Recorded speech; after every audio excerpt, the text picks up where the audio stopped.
Hello and welcome to yet another episode of the Audio Roast Podcast. How is it going, everybody? I hope you guys are doing well. I don't know why I'm so off-center, but, it's not like we got a big show or anything planned. Let's see if I can fix this. There we go. Here I am. So, hopefully everybody's had a good week. It has been all kinds of insane as far as busyness on my end, and I'm so excited to get to what all we've got to get to. There's a lot. Let me contact my lighting department real quick. I'll be right back with you. They're not working hard for the money this week, just saying. So, you know how we're going to do it. We're going to jump right into things, get stuff started. I say that every week, but this week we have got so much stuff to get to. It is insane! I think we ought to just jump into things. So let's do it. Up first, we've got, of course, right now, currently live streaming on Facebook and YouTube. And as you know, like anytime we do these Talking Shop episodes, I also live stream from my own personal Facebook, which is kind of a no-no. But I do it to try and get as much traffic as possible because we've got a lot that needs to be heard by as many people as that we can get a hold of. So please be sure to share to your page. You guys are amazing about that. Like every week I try to go and react to your guys' shares because it means a lot and it helps the channel and the show grow. So please do that. And then also you can check us out on our social medias at the Audio Roast Podcast on Instagram and Twitter. You can also find our audio-only episodes on Apple Podcast, Google Podcast, Spotify, Stitcher, and Podbean. And send any emails you've got to the Audio Roast Podcast at gmail.com. We finally had an email. Unfortunately, it had some sad news in it about Charity Baker, details on kind of what happened. So wasn't the email I was hoping for, but hey, I said send me anything. So so be it. What else we got? We've got the old Patreon channel up and running, the Audio Roast Podcast over there at Patreon. I encourage you to become a member if that's something that you're into.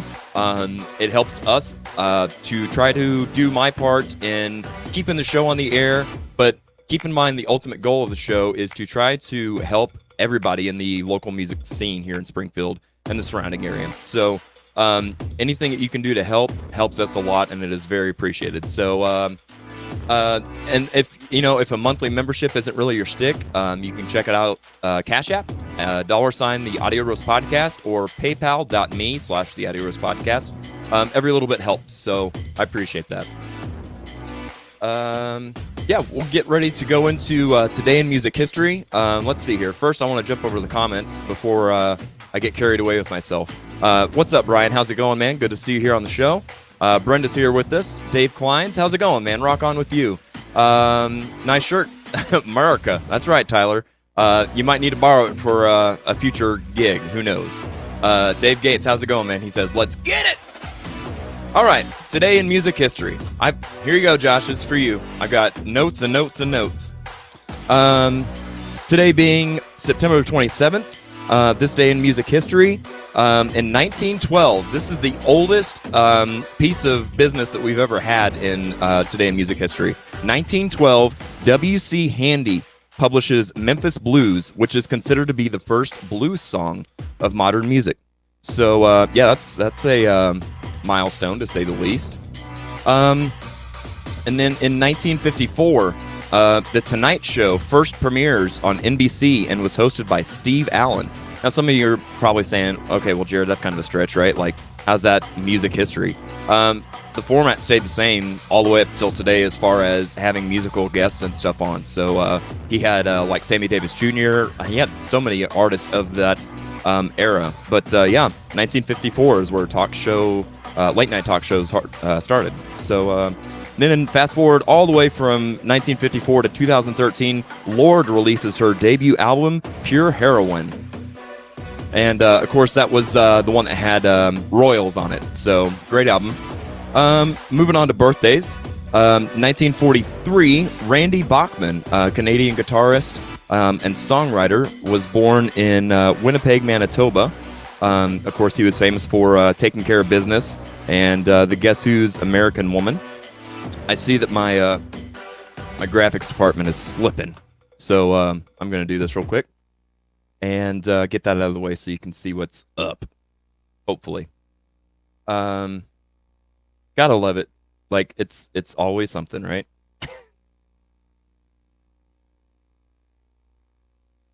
Yeah. I tell you what. Here's what we'll do.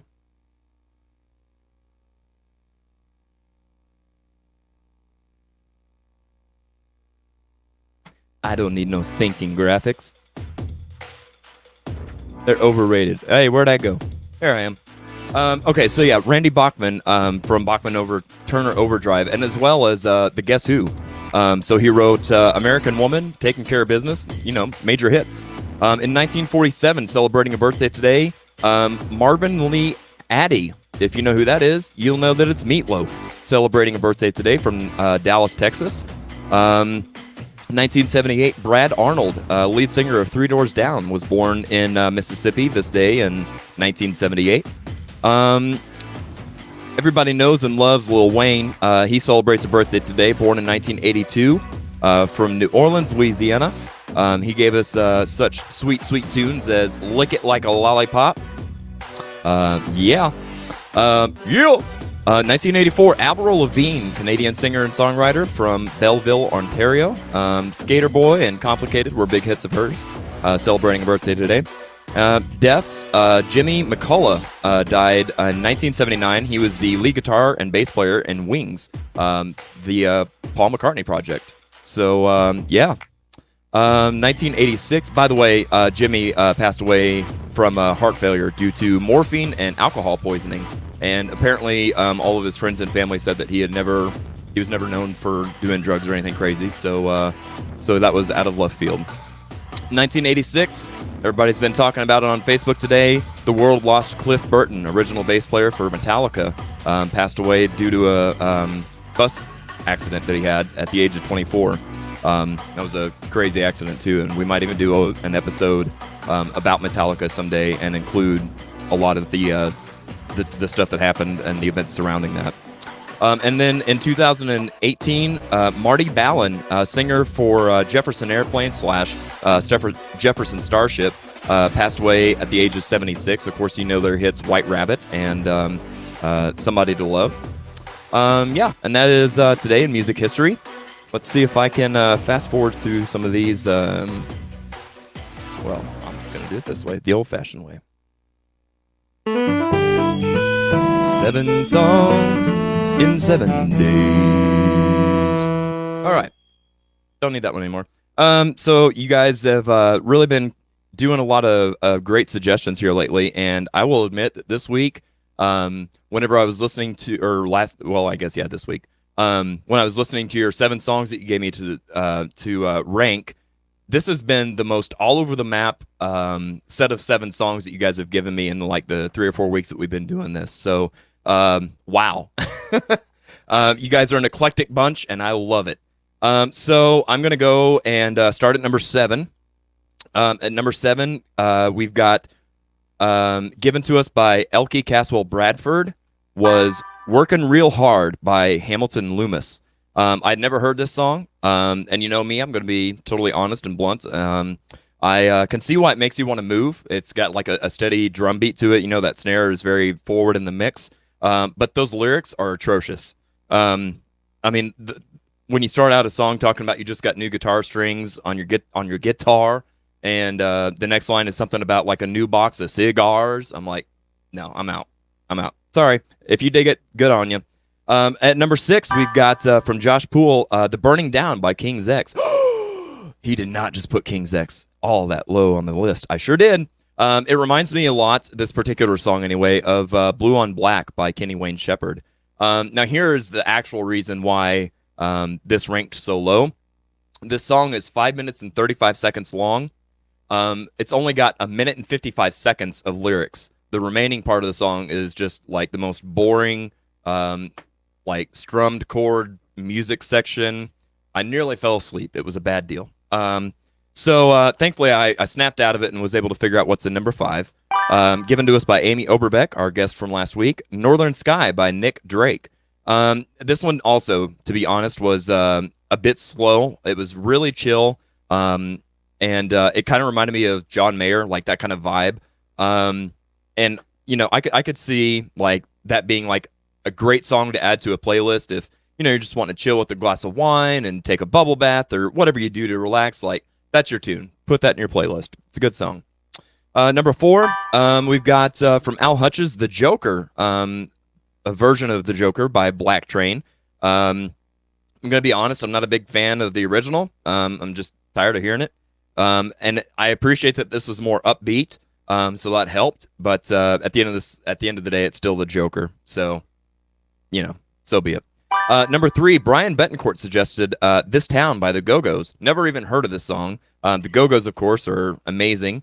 There was nothing that really necessarily jumped out at me about this song, except for just those classic harmonies of the Go-Go's. You don't often, I don't often associate harmonies with a band like the Go-Go's, but it was definitely very prevalent in that song. Moving on to number 2, I don't remember who suggested this, and I should have went through the comments, but you guys commented so much as always. So it kind of got buried. So forgive me. I'm not sure who suggested this one, but 13 Angels from Corrosion of Conformity. This song would have not been on my radar at all.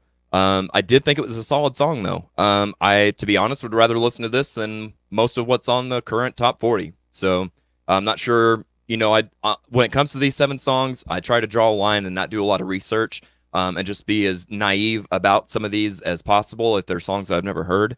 So I don't know what year that came out, but it was cool. It was good.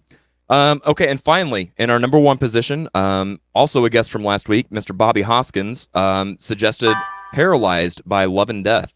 I had never heard this band, and didn't even realize until I started watching the video that this is Brian Welch's Head from Korn.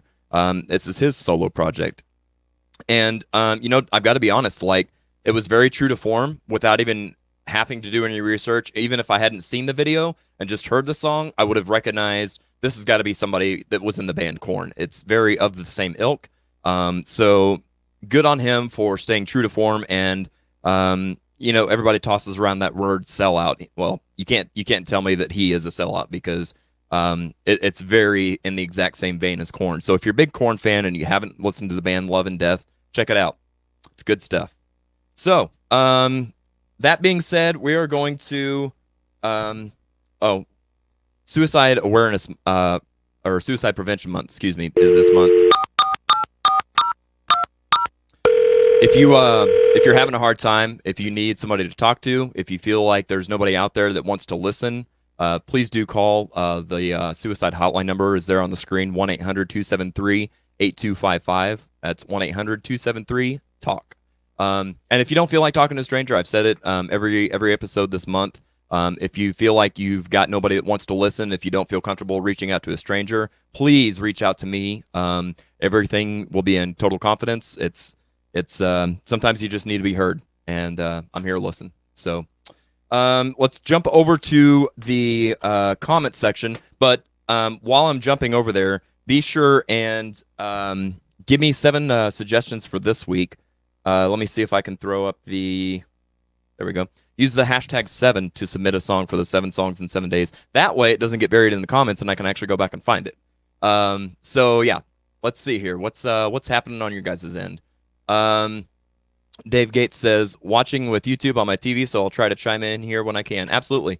Yeah, that's exactly the reason why I do both YouTube and Facebook, because sometimes it is easier to actually watch it on the TV. And if you can't comment, you can, of course, comment on Facebook, but you have the ability to comment on YouTube if you want, and we can see it. So, howdy, partner, says Chris. How's it going, man? Welcome back to Facebook.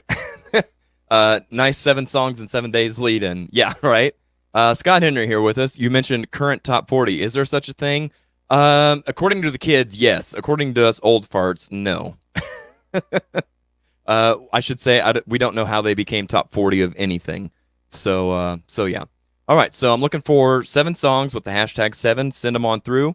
Yeah, tell me what's new. Tell me what's going on. And we're going to continue on with the show. We've got big stuff happening. I've teased a lot, and I am not one for clickbait. So, yeah, we're going to see what's up here. Maybe. Come on.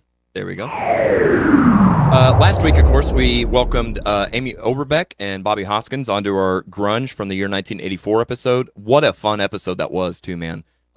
Really, really great guests, a lot of great chemistry, and you guys seem to have had a lot of fun with it. So, and I had fun with you guys giving me a hard time about what was or what wasn't grunge and all that. Let's be honest, it was secretly a rock from the year 1994 episode. But guess what? That's what was popular in rock. So anyway, it was a good time. If you missed it, check it out. It's here in the archives.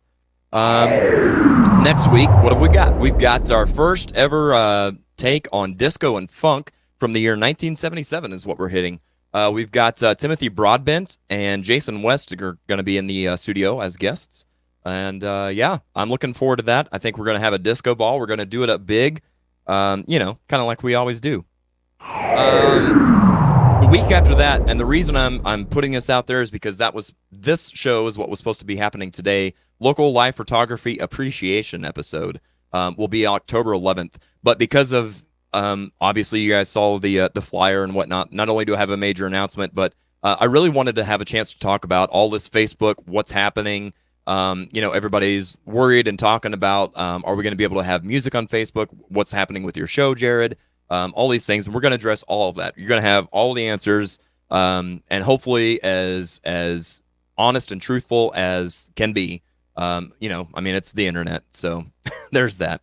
And then, yeah, that's what we're up to today. We're doing a little Talkin Shop.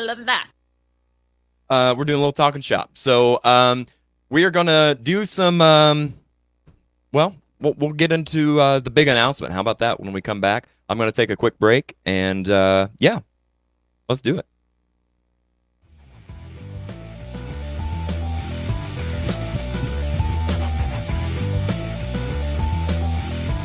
Check out the Unsung Dreamers, the musical journeys of the not-so-rich and famous.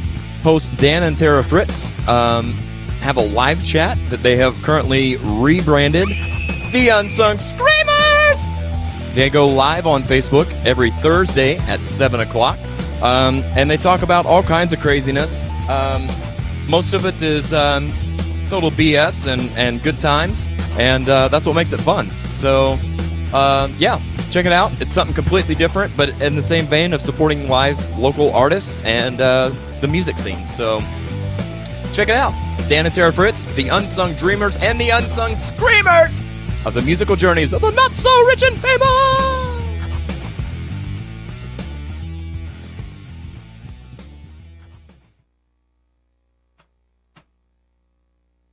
All right. Let's see here. Let's move right along. And, yeah, I want to get to our big announcement. Come on.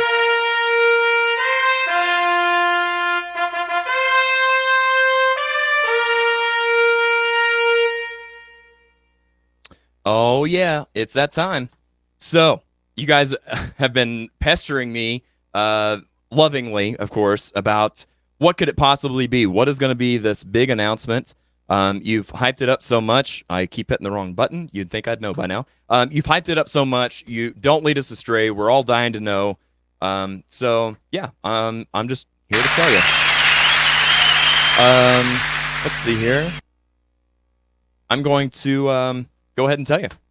It is this simple. I say that.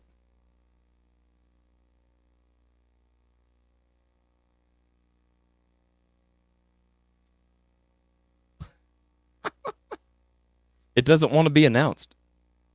That's the way it is. It does not want to be announced. No, literally, like my computer just froze. Yeah, I told you it wasn't clickbait, but this was not planned. This was not part of the show, folks. So let's jump over here to the comments while we're waiting for me old computer to load. There's the one I want. All right. Scott Henry, yep, gotcha. Tom says, I'm here just stalking Scott Henry. Well, that's a full-time job. Scott's got a lot of time on his hands right now, so damn it, Tom. Chris says, Keeper of the Seven Keys by Halloween. Great. I love that we've got some Halloween action going on. That's a band that I know of, but never really spent a lot of time with. So good stuff, man. Good stuff. I'll jot that one down here. Um,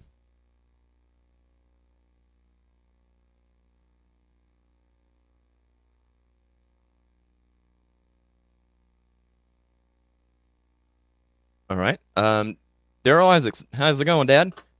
Says Disco, my college bar drum playing days. That's right, down at the Zodiac. You would know that if you checked out the episode on Father's Day where we had my dad and a buddy of his, Russ Fratty, on. And yeah. Tara Lynn, thanks, Jared. Absolutely. I'm here to support everybody, man.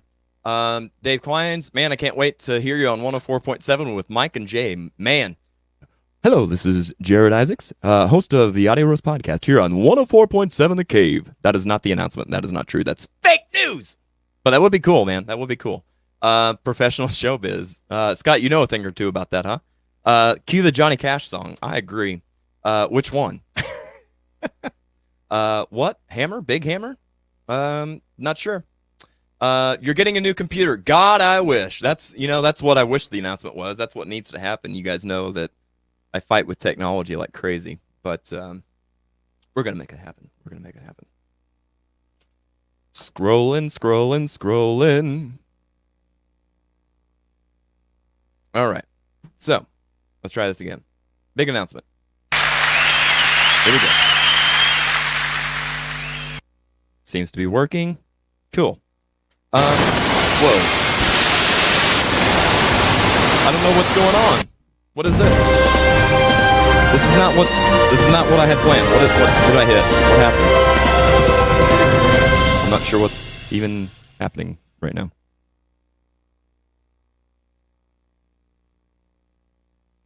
What? Right now?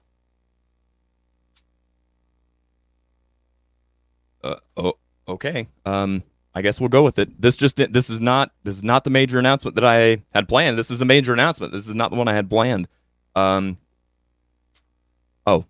Oh, really? Okay, well, let's check it out. Let's see what's up. Wow. Okay. We'll just go to it.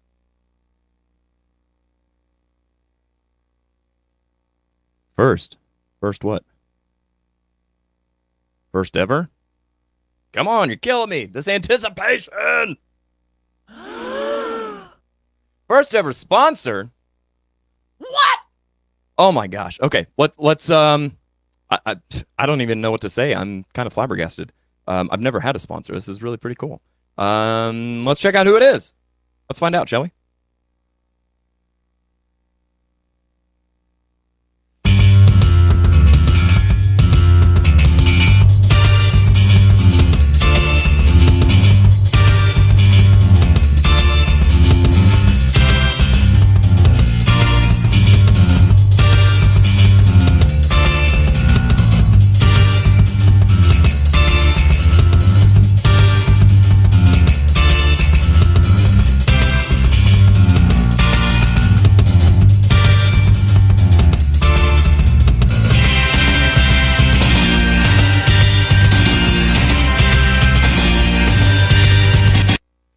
Wow. I'm going to fix that awful sound. Gotta love it when my computer decides not only to mess up, but mess up on the biggest way, on the biggest day. Okay, so yes, Springfield music. Holy cow. I don't even know what to say to that. That is like insane. So I I'm breaking the rules. On these episodes of Talkin Shop, I don't have guests on. This is just you and me, right? Well, guess what? I'm breaking the rules. I'm breaking all the rules. Maybe I did know it was going to be Springfield music, but we still have more to announce. That is not the only one, so stick around. Right here with me now, we've got Mitch from Springfield Music. Mitch Brashears, how is it going, sir? Let me see if I can get all these graphics going here. There we go. Stop it. Hey, there he is. Man, got through the hardest part of the show. The technical crap that always ends up happening. How's it going, man? Man, it's going good. Let's cover the big stuff first, though. Meatloaf's birthday. Holy smokes, I love me some Meatloaf, man. Do you? Are you a Meatloaf fan? Oh man, I've listened to that first album, Bad Out of Hell, so many times. It's so good. Secondly, Tara, Dan, awesome. Love their podcast. Very, very, very, very good. And third, let's forget the whole Springfield music thing. Yeah. We're that, but oh my goodness, it's good to be here with you. Absolutely. Just lovely. Well, good, man. Thanks for joining us. I tell you what I'm going to do. I'm going to put both of us in here, and we're just going to, I'll fix myself. But yeah, we'll do the show like this. I tell you what I did in this 20 minutes as I was sitting here waiting. I was like, oh, you have a Patreon? I went and subscribed into you. So me personally, did you really? I did. I was like, you know what? I just became aware of what that really was, and subscribed into somebody else of a blog that I really, really enjoy. Oh yeah. And so I'm like, oh yeah, I'm gonna get right in here with you, Jared. That's good. So anyway, for those of you out there listening, support the people that you like, support the things that you like, support the people that you like. This is how we do it. So that's awesome, man. Thank you so much, and I appreciate your support. Coach. Yes, it's about scratching each other's backs and just helping people out when they need it. So absolutely. So yeah, Mitch, we're gonna jump right in on this. I've got a couple questions. Some of these now I've asked episodically, if you will, and they're kind of go-to questions for myself and the fans. So let me make sure I've got everybody up here on the comments. Okay. Let's see here.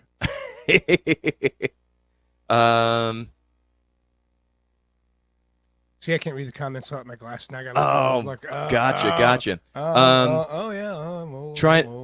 Do you see better closer up? No. No? I don't see anything good. I was going to say, because we can spin this around over here for you, too, if you want to see that. All right. Kanita Silva says, trying to get my phone to turn on so I can hear. Yes. And speaking of so I can hear, that just jogged my memory. This is totally off topic, but I want to say this.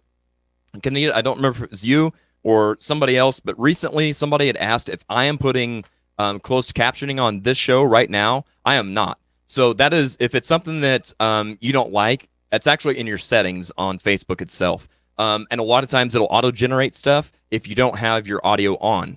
So a lot of times all you got to do is unmute it and the closed captioning goes away. If not, then go to your settings. But I wanted to let you guys know that I did do research to make sure it wasn't anything on my end that I didn't know of. So yeah, Chris Hankins says, way cool. Congratulations. Brian, nice. Congrats, says Tara. Awesome. Freaking awesome. Congrats, Jared. And so stoked that it's Springfield music. Same. I've known Mitch for years and years and years, and any opportunity I get to be able to do anything with him or be associated with Springfield music at all has always been aces. So yeah, it's good stuff. Scott Henry said that'll help the cost with hookers and cocaine. It'll definitely cut down. Our budget is shrinking in that department. So I do have a coupon for that, both hookers and cocaine. Is it buy one get one half off? I won't talk about it on the air, but just talk to me, man. Right. He knows some things about some things. Tara says, love you, Mitch. You got a lot of people shouting out. So, yeah, I'm not the only one that feels the love from Mitch. And he's been really good to myself as well as a lot of other great customers over the years over at Springfield Music. So, thank you. Hey, Mitch, we have a Patreon too. Shameless. Always. There you go. So, check out the Unsung Dreamers. All right, in my break, Tara, I'll go ahead and there you go. Yep, there you go. Money for nothing and your chicks for free, man. That's right. That's Scott Henry's motto. All right, so Mitch, I've got a couple questions written down here for you. I'm ready. Now, some of these are going to be kind of work related. Some of these are going to be just totally fun and topical. Okay. But so let's talk business because this is a cool thing for me to be able to announce a partnership with Springfield Music. So let's talk a little bit about. My opinion is that you are a fantastic example of both excellent customer service and salesmanship. I am. Yes. Correct. I'm glad you agree. We're off to a good start. Yes. So my question is, why work at a music store and why not something else? If you have those skills. It's interesting. When I bring people in, I normally it's musicians that come in that want to be part of it, which you would expect. You want to work at a music store because you're a musician. But I explained to them, listen, this is not a clerking sort of thing. This is a professional salesperson job, in so much that what you're doing is you're finding out what people really want. Now, you may come in for a particular thing that you think you need, but asking the right questions and getting to the right place is getting to what the person really wants. So Yeah. why do I really enjoy this job is because I always wanted to be the salesperson. I want to be the guy that if I were not me, I would go to me, if that makes Yeah, sense. 100%. Right. So, I've had people call me at 10:30. Hey, man, I broke a string on my bass, and we're playing out at Southbound, and we're here. You've done it for our old band, Sunset Strip. Exactly. Yeah. Came down and like helped out or done whatever. Yep. That's exactly what I want. I want to have a guy that you can call and say, everything's falling apart to a certain extent. We need some help, and I'm there to help you out. That's what I really want. It's really a servant mentality. When you can get a servant mentality and serve other people, right. It doesn't really matter what the industry is. That's where you really start to have some goodness and joy and some gratification of your life. Yes. Yeah, no, that's true. And one of the highlight things for, as an example to me, like I said, you did that a handful of times for Sunset Strip, whether it was a broken string or, hey, something with the speakers wrong. Do you have something we could borrow? But there was a time that, Richard Brantner has been on the show before and might be watching right now. But he had moved away to Michigan, and so he came back for a weekend visit, and instead of having to lug his amp and his guitar and all that, I was like, hey, Mitch, do you have anything he can use for the show? And you're like, here you go. Here's everything you need. I mean, everything from cords to cables to picks and guitar and like the whole 9 yards. So the fact that you go above and beyond not only speaks volumes to you, but speaks volumes to how much you care about the job that you do and the place that you work. So I care about the people who's out there. Like yes. I care about you, and I care about all those people. That's really where I'm coming from. That night, you remember that night where you were singing so flat, and I just had to. Never mind, that was every night. You're right. No, yeah, it was a common occurrence. Tara can tell you.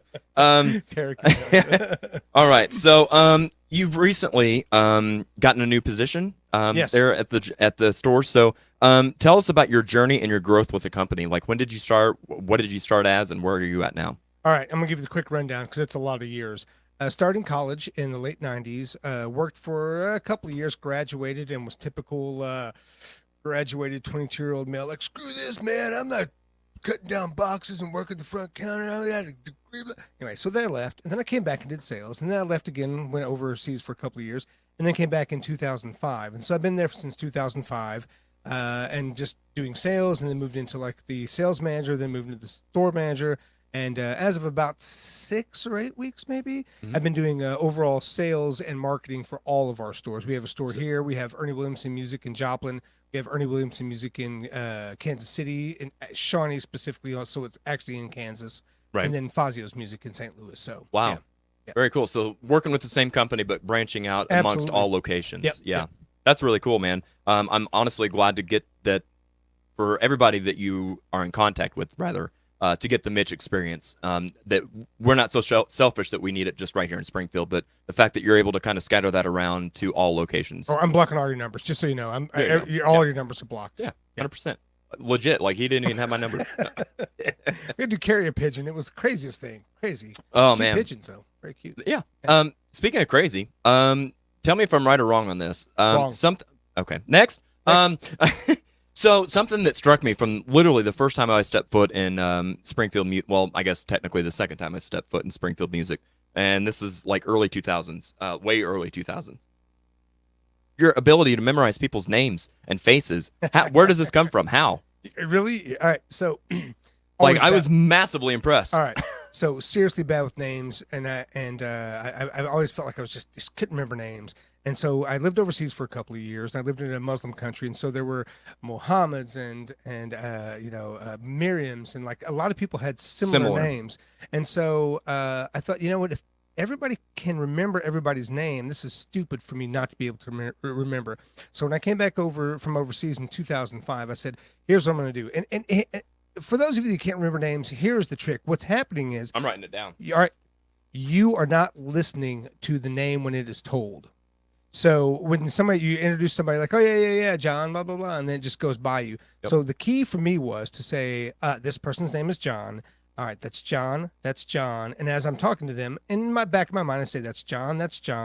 And then I will look away and visualize their face and say, that's John.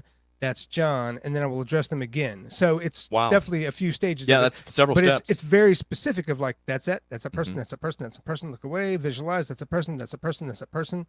Yep. And yeah, I'm good with names now, which is helpful. Yeah, absolutely. Yeah. It really is. I've been awful over the years about memorizing people's names and stuff. But what I've done personally to try and do it is like when you're, hi, I'm Jared, and you say, hi, Mitch, or you just introduce yourself and say, hi, Mitch. I don't immediately respond with, hi, I'm Jared. I say, hi, Mitch, nice to meet you. Yeah. I'm Jared. Like that way I'm verbally, but you're going a step above and beyond. And obviously the results are working for you way better than me. Well, like I say, Jason, you have to like really, you really, if you just put it Coming in, in hot. If you're coming in there, like you just, most people just are not thinking it. You just forget it. You're like meeting somebody new. But if you can consciously, just for a few seconds, focus on that name, it's very, a lot of very it, helpful. like you said, is listening and paying attention. Absolutely, You know, not having an agenda, and you're just, it goes back to your mentality. You're here for the people. Absolutely, So, Joseph. that's right. So everybody vote for Ditch when he starts running for local office. Is that the one you went with? Of all the names that can rhyme with Mitch, you went with Ditch. I know. I should have went with Clutch. He doesn't even remember his own name. He had to put it on a shirt. Hi, my name is. Hi, my name is. Chicka chicka clutch clutch. All right. Let's see here. So something else that I want to address, kind of the elephant in the room, and I want to keep this kind of fun, and we'll have fun. We're gonna play. We're going totally off script here. For those that have watched some of the Talkin Shop episodes, where I know normally play games and stuff is just a lot of talking. I went ahead and we're gonna do a couple games with Mitch while he's sticking around. So we're gonna have some fun, but right. we're still hitting the hard hitting questions here. I want to know from your perspective and your vantage point, why, and this seems like so obvious, but explain to people why local musicians should support Springfield music, or any local business for that matter, and how does it affect the store when that doesn't happen?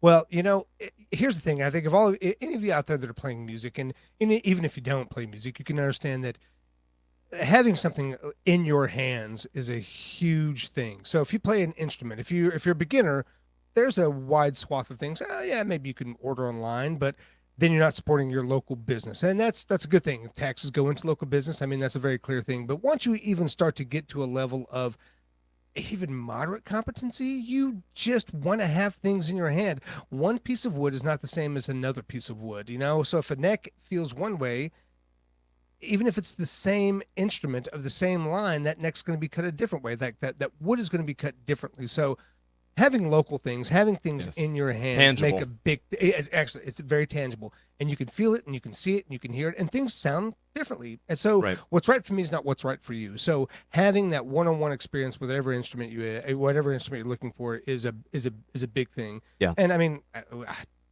as far as shopping locally, I think we all recognize there is absolutely a convenience for shopping online. I mean, no one's gonna say Right. that there's not, but being able to sit down, you take something, take something like a pedal. You play guitar, I've heard. Nope. No. Is it? Sorry, that was accordion? Jason. That was It Jason. Jason. Yeah. Ah, Actually, and my dad chimed in and said, "That's my nephew, Jason man, Isaacs." Yes. I love that guy. He is so great. I hope he shows up later. Right. Anyway, Mitch for mayor. yeah. So let's just take something simple like a piece of electronic equipment, an overdrive pedal. Yep. The most basic overdrive pedal you have. They're all the same. I mean, they are all the same. However, at a music store that's local, you can come in, you can plug it in with your rig, you can bring in everything, you can sit down, you can compare it to this overdrive, this overdrive, this overdrive. Is that really the one that you want? Right. Well, you get to hear it. And so I think that's the nice thing of doing local music, is that you actually get to see it in hand and get to hear it and then get to play it. That, and like you said too, sometimes it is for whatever reason it can be convenient just to order online. Sure. But the downside of that is having to rely on reviews from strangers, people you don't know, you're just supposed to trust, versus being able to, like you said, actually go in and plug and play and check it out yourself. Right. So yeah, it makes a big difference. And I think if we get any one thing positive from the current pandemic crap that's going on, I think everybody realizes how important it is to support local businesses, because we've lost several. So people see that, it's near paycheck to paycheck, if you will, and it's the same for businesses. So everybody has to support everybody, which is the whole name of the game. So yes, all right. We're gonna move on to some fun stuff. Mitch. Yes. I hate fun. I'm gonna do this. Here we go. This is the question. If I had my sound effects going, brrr, it'd be drum roll. All right, Joaquin. What is your favorite flavor of Pop-Tart? Definitely strawberry. Strawberry. Oh, really? Yeah, strawberry. Definitely. Yeah, definitely. Before or after Wapner? You mean People's Court Wapner? Yeah, Rain Man. Definitely Oh. Wapner. Definitely. Yeah, underwear. Yes. Sorry, that was Australian layered. Airlines. No, I'm counting cards right now. As a matter of fact, I'm like just doing blackjack all right. Yeah, here. I got plenty You of can't even cards. see it. Yeah, it is. I threw a box of toothpicks on the floor. I'm counting them. There's 714. In fact, just so you know. That's right. Yes. Definitely. Definitely. Hot water burn baby. I'm a good driver. I'm a very good driver. I'm a very good driver. Very good driver. I'm a very good driver. Oh man, what a great movie. So quotable. All right, let's see if I can get anything to work over here. If not, oh well, I'm gonna skip it. Yeah. Oh, there it goes. It starts to light up. Okay. What would you be, Mitch, if you followed your childhood dream? Yeah. Truck driver. Really? Yeah. I dig that. Well, it's weird why, but because I've got. I'll tell you what. I've got two. I'll Okay. tell you one of mine. You tell me yours, and I'll tell you my third. Okay. So I wanted the first thing I ever wanted to be, like, not seriously, but I thought would be cool, would be to be a bus driver, because it was so cool to be able to open the door, with the thing. Yes. I was like, oh, that's like the power. Hydraulics, baby. And if you don't like that kid, you just don't open the door. It's that simple. So surely yours can't be as dumb as that. Oh, it's much dumber. Oh, Yeah. really? Oh, it's much dumber. Oh, boy. Yeah, Okay, yeah. okay. Yeah. So I was big into the Black Stallion. You guys Oh. remember the book, The Black Yeah. Stallion? Oh, yeah. And they made a movie, of course, and so I love the Black Stallion. Where I like the third Black Stallion movie or book, I want to say. Alex lost his memory, and he ended up with this Black Stallion in the back of a big semi, and they were traveling somewhere. And I just thought, man, I wanted to drive that semi so that I could. Yeah, it was much dumber than anything. It was That's absolutely it. I don't know. No. I think I'm about ready to take the cake. No. So the other thing that I wanted to be without, like, really wanting to be it, was a trash truck driver or a trashman. Because how cool is it to be able to ride on the back of a trash truck? Just hop off and jump back on. Yeah. But yes, my dad is correct. The thing that I actually wanted to be, all through high school even, was I wanted to be a wrestler. I was going to go Really? and be a professional wrestler. Yes, that is correct. Not like wrestling, but like party wrestling. Oh yeah, brother. WWE. Yeah. Oh yeah. Mhm. Yeah. Oh yeah. That kind of stuff. Yeah. Nice. So yeah, eastbound down, loaded up and trucking. They say it can't be done. He's going to Springfield, music for the day. Yeah, Mitch is your guy. He's got everything you need. Oh, I'm glad I'm recording this because I'm going to use that in your jingle. Oh, thank you. Dave Gates. Anytime you want to take a ride in the big truck, let me know, Mitch. I'll let you pull the air horns. There you go. So I get to ride in the cab, not in the back. That is Oh, awesome. it would be cool to have like office chairs in the trailer too, and just slam against the walls and that kind of thing. Here we go. Brian Stokes is on the BS. Comments on here are not showing up on the Audio Roast Facebook page. That's interesting. I'm not sure why that is actually. Probably because I'm doing both for my personal and my and the Audio Roast. So I would imagine that if you comment on Jared Facebook page, the Audio Roast doesn't see that, and vice versa. So maybe it's something like that. Yeah. Dad says Hulk. Hey, Shelly Leanne Riley, how's it going? Yes, old coworker of mine from my days at the salon. Okay, so 16 years. I drive a beer truck. You might not want to ride in the back, or maybe we do. Yeah, we do. Yeah. All right. Finally, I've got one last serious question here for you, Mitch. This is something that we talked about in the last episode of Talkin Shop, was kind of getting younger people inspired, the next generation, if you will, to pick up an instrument or to have something to do with music or, that kind of thing. What do you think it takes to inspire the imagination of a child or, a young adult, if you will, to pick up an instrument for the first time and to want to learn something? So I think there's a couple ways to go about this. I think one is that music is such a human thing. Music is, it's just part of us. We all like music, and we don't all like the same music. So I'm not gatekeeping because I now apparently playing a country band. I'm like, I've never listened to country, and here we go. But it's good music. Like all this music, everything you have, there are people that are going to be naturally drawn to want to create music. So I think there's that. I would also say the other thing is that school programs are so good for bringing up that next generation of musicians. My son, so I've got a daughter and a son, and they're 14 and 12 respectively. And I was like, you know what, you're just going to be able to, once you get out of high school, once you go on your own way, you have a competency at an instrument. So my daughter started playing piano, my son started playing guitar, but when school came up, my son started playing trumpet, and he loves the trumpet. And he's playing jazz band now, go to Cherokee, and then of course we'll move to Kickapoo. But trumpet was not on his range. It was guitar for a long time, and now it's trumpet, and he loves playing the trumpet. I think school programs are such a great way for people that want to start to play to get the chance to play, and then people are going to drop out. You don't like it, or you can't do it, or you don't want to. 100%. That's perfectly fine. Not everything sticks. Not everything sticks, absolutely. But there's going to be a chunk of people that's where they can express that musicality. So I think school programs are a huge thing. It's just like with art. I'm no artist. I'm pretty good at drawing like a stick figure. I can make the man. He's got like legs, and the woman has the skirt. Like I'm good at that. Well, like, if they're dressed, your stick people are way better. They're way more advanced than mine. They're very skinny people. I won't lie to you about that. So in art, I'm no good. But with music, I was able to procure that into something. And with my kids, I'm excited about that. So anyway, I think school programs are such a wonderful thing, because that arts and that arts are just part of humanity, and I think that's a huge way to go about it. And you're never too late. I started picking up clarinet a few years ago because nothing swings like a clarinet. And let me tell you, I'm not a woodwind He's a player. clarinetista, y'all. So maybe you have the official answer. So several weeks ago, probably a couple months now, we talked about this, that a flute player is called a flautist, but what the heck do you call a clarinet player? And all we could find was a clarinet player. So we deemed a new term, you're a clarinetista. I think I'm saying that right. Clarinetist? What is it? Clarinetist? Clarinetist? All right, so here's the thing about the flute and the flautist thing. The flute player, or a flutist or flautist.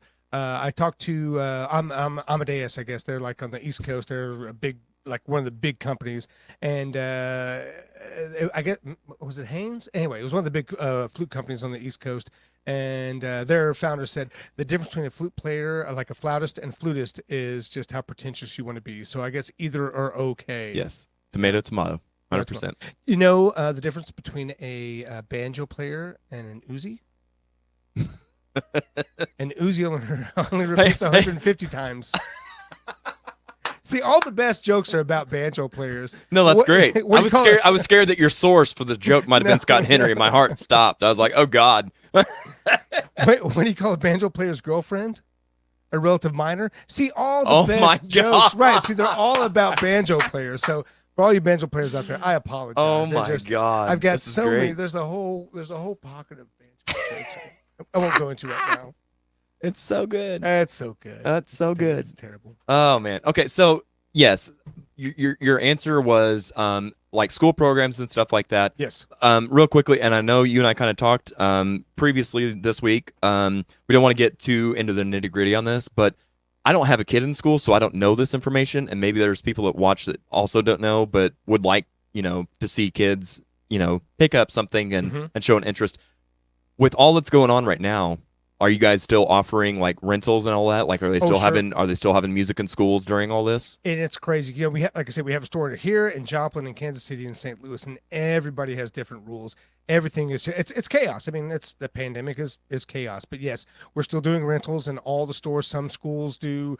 I'm so glad to hear that. Yeah, I would say we're probably sitting at right now half of what last year was, half of 2019. Which, I mean, considering that's Man, not bad. Absolutely. My kids are going to school 2 days out of 5, so we have half rentals. I don't know, works out all right. Hey, there you go. But I know a couple of the band directors, like pretty personally through the store, and these guys are top tier. Like everybody's doing the best that they can for the schools, that they can for the kids. It's been heartening to see the way the schools in Springfield specifically have been working with students and working with teachers and working with directors to really make it come together as much as we can. Man, I'm so glad to hear that, awesome. especially here locally, because again, I don't want to get too political, but it always feels like the arts in school are the first thing to get budget cuts and all that kind of stuff. So I'm so glad that during this that didn't happen. Nope. So awesome, good to hear. Solid programs. Oh, good.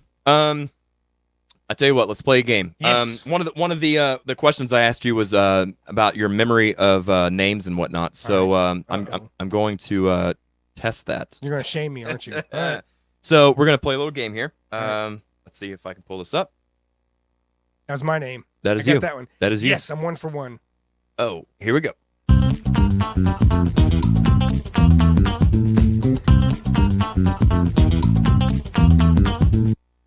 All right, this is a game called Who Are You? So here's how this game is going to work. Normally, what happens is we show a picture of an artist, because a lot of times we'll do an episode in the same vein. So like next week we're doing disco and funk from the year 1977. So it would be artists from that era. But today we're doing something completely different. Since you're here with us and we're talking local music, I'm going to test your knowledge on some local musicians. So the way this is going to work is I'm going to see if I can. I hope it's all bands that I've been in, because I will be okay on that. Okay-ish. You're gonna shame me in front of everyone. After my name-giving tips to remember. Here we go. All right. So The Who. Correct. Okay. Yes, So 2 for 2. the way I'm going to do this is I'm going to show a band logo of a local band, and I'm going to see if you can name me at least one member from that band. Oh lordy. Let's see here. Oh, I've got. Let's before we do that. Brian Stokes says, so rest in peace, Cliff Burton, Ron Govney, the original bassist for Metallica. Yes. Number 7, Midnight Rendezvous, Tokyo Blade, and What's Up, Mitch? Man, yeah. So Brian obviously wasn't able to comment, so he just like puked everything all up at once. Awesome, Brian. I will write that one down.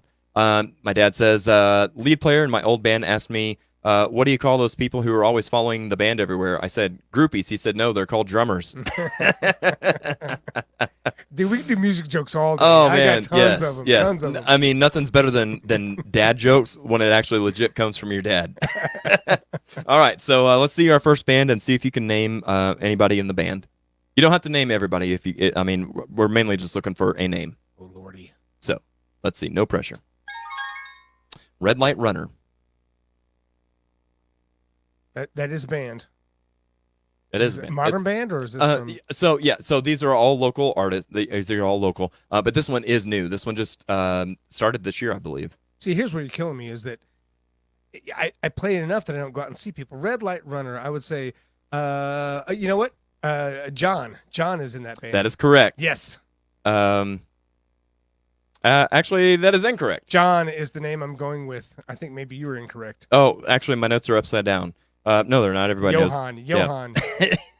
Joanna is what I meant to say. Incorrect.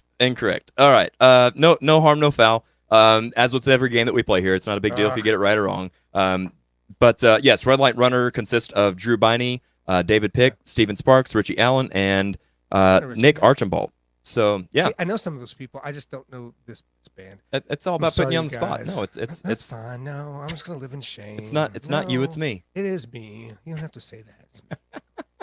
All right. Let's see this next band. All right, we'll go with this. Oh God, the Dirty Saints. I don't know anybody from that. No. Next. I don't know anybody. It's from like those old Dirty Robitussin Saints. commercials. Next. Yep. There's Carlos and what was his? Vladimir. And, not Dewan. What was his name? Scott Henry, comment what your name was. Deshaun. That's what it was. There's no wards in there. There's no, I don't know anybody. I don't know anybody. From I don't Dirty either. Saints. We'll move right along. Yeah. Spider Corpse. Is that Spider Corpse or Spider Core? Spider Corpse. Is there an E on the end? Spider Corpse E. Spider Corpse. Or Spider Corpse A. All right. So there was Bruce Wayne, I think, is in that. No, wait. Aunt May. No. Dang it. I don't know Spider Corp. Spider Corpse consists of Eric Evett, Zane Clark, Chris Hansen, and Dick Payne. Oh, yeah. Dick Payne is his real name. These are Well played, sir. a lot of former members of the band Il Morte. Of course, a heavy metal band, original band. So I tried to mix in some original and some cover band stuff. So if you see what I'm doing here, let's check out the next band. All right. Sequel Dose. No, I don't work with any of those. No, guys. never heard of them. I don't work with any of those. So I will actually give a couple of those. There is I think it was Lucille Ball as one. No, No, she wanted to be in the show, but they wouldn't let her. No, John Anno. I know John, of course. I know Justin Moreland, and Rico's in that as well. Correct. And two other guys. Yep. AJ Holmes. AJ, yes. And Timothy Broadbent. Tim, yep. Which, of course, Tim is going to be on the show next week on the Disco Show. Sorry, I didn't forget you. I just didn't love you as much He was as I love right. you. I was going to try and scoop you up and save you and say he was saving the best for last. No. I just wrote everything. Yeah. Yep. Yeah. It's like pooping in my hand and clapping together. That's how I run my life. You guys are keeping up in the comments. Good job. All right. Next up. I'll tell you this. Rico totally helped me out. I broke my toe at a Rockin' Ribs maybe 4 years ago and couldn't take that. Wait, slow down. You broke your toe at Rockin' Ribs. At Rockin' Ribs, yeah. Did you trip on a rib? No. I rocked a rib. No, wait, that's not right. No, so there's like one of those aluminum ramps that lead up onto the stage. Yes. And it was like the coldest Rockin' Ribs. It was rainy. It was cold. It was 45, 50 degrees. It was just a miserable day. And I happened to step up on the ramp, but my left foot just didn't catch in, and I kicked the ramp, broke my toe, and I was like, oh, it was awful. And then that night, I'm like, man, can you help me carry this 410 cab down? He's like, I got you, man. I was like, I just want one in. He's like, I'll just carry it. I'm like, thank you. He's very probably much. like, my toe was all just purple and awful. I'm like, can you please help me? I feel so bad. Thank you for carrying all this. Totally helped me out. I'm so grateful for you. And I know he doesn't even know my name. I'm like, I was like that dude, maybe. Whatever. But I think you'd be surprised. Maybe so. Rico knows good people, man. Well, he knows good people. He helped out my toe that day, and I'm very grateful. For him. No, that's good. Hopefully you got some good ribs out of it. I don't know. No, I wasn't allowed to eat. No. Oh. No, all I could have was water, and water infused with hops. Oh, the worst of the worst. It was terrible. There was wheat and barley and hops. All right. Wicked Shimmy. Yeah. The ever-changing lineup of Wicked Shimmy. So I was at Shuffle on Friday night, and so Wicked Shimmy, and I actually thought, who's playing with Wicked Shimmy right now? Who's up there? It was give me a hint. John.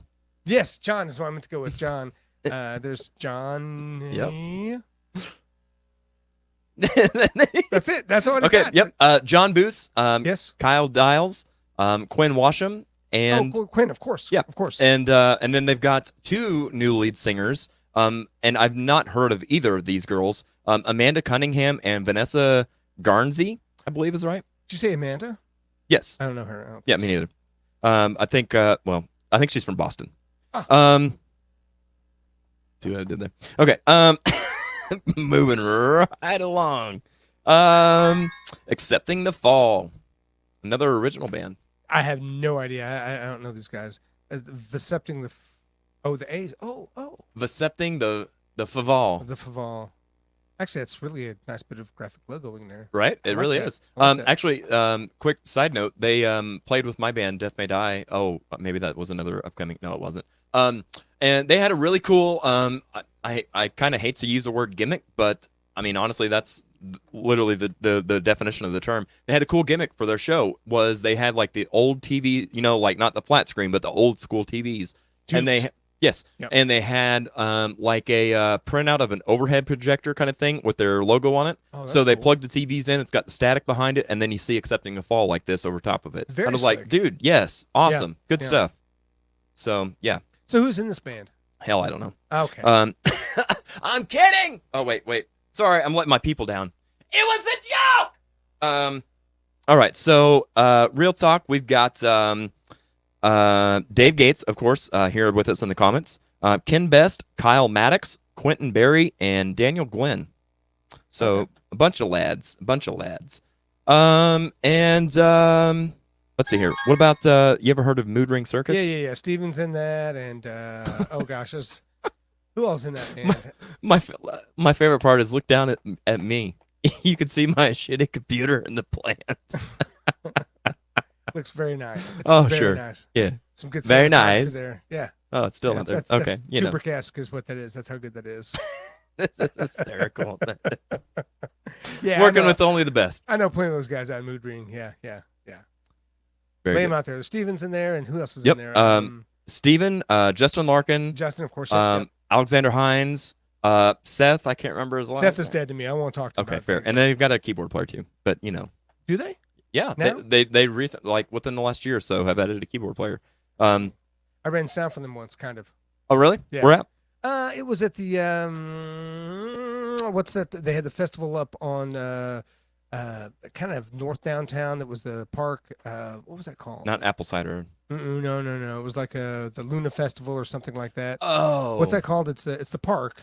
Name of the park? I don't know. I can remember names. Not places I played. I played too much, to be honest, the park never introduced itself to you. So I mean, you couldn't. There was a sign, but that sign was very, very standoffish. It was whispering. It yeah. was. It made me angry. Brian says Gene, Peter, Ace, and Paul.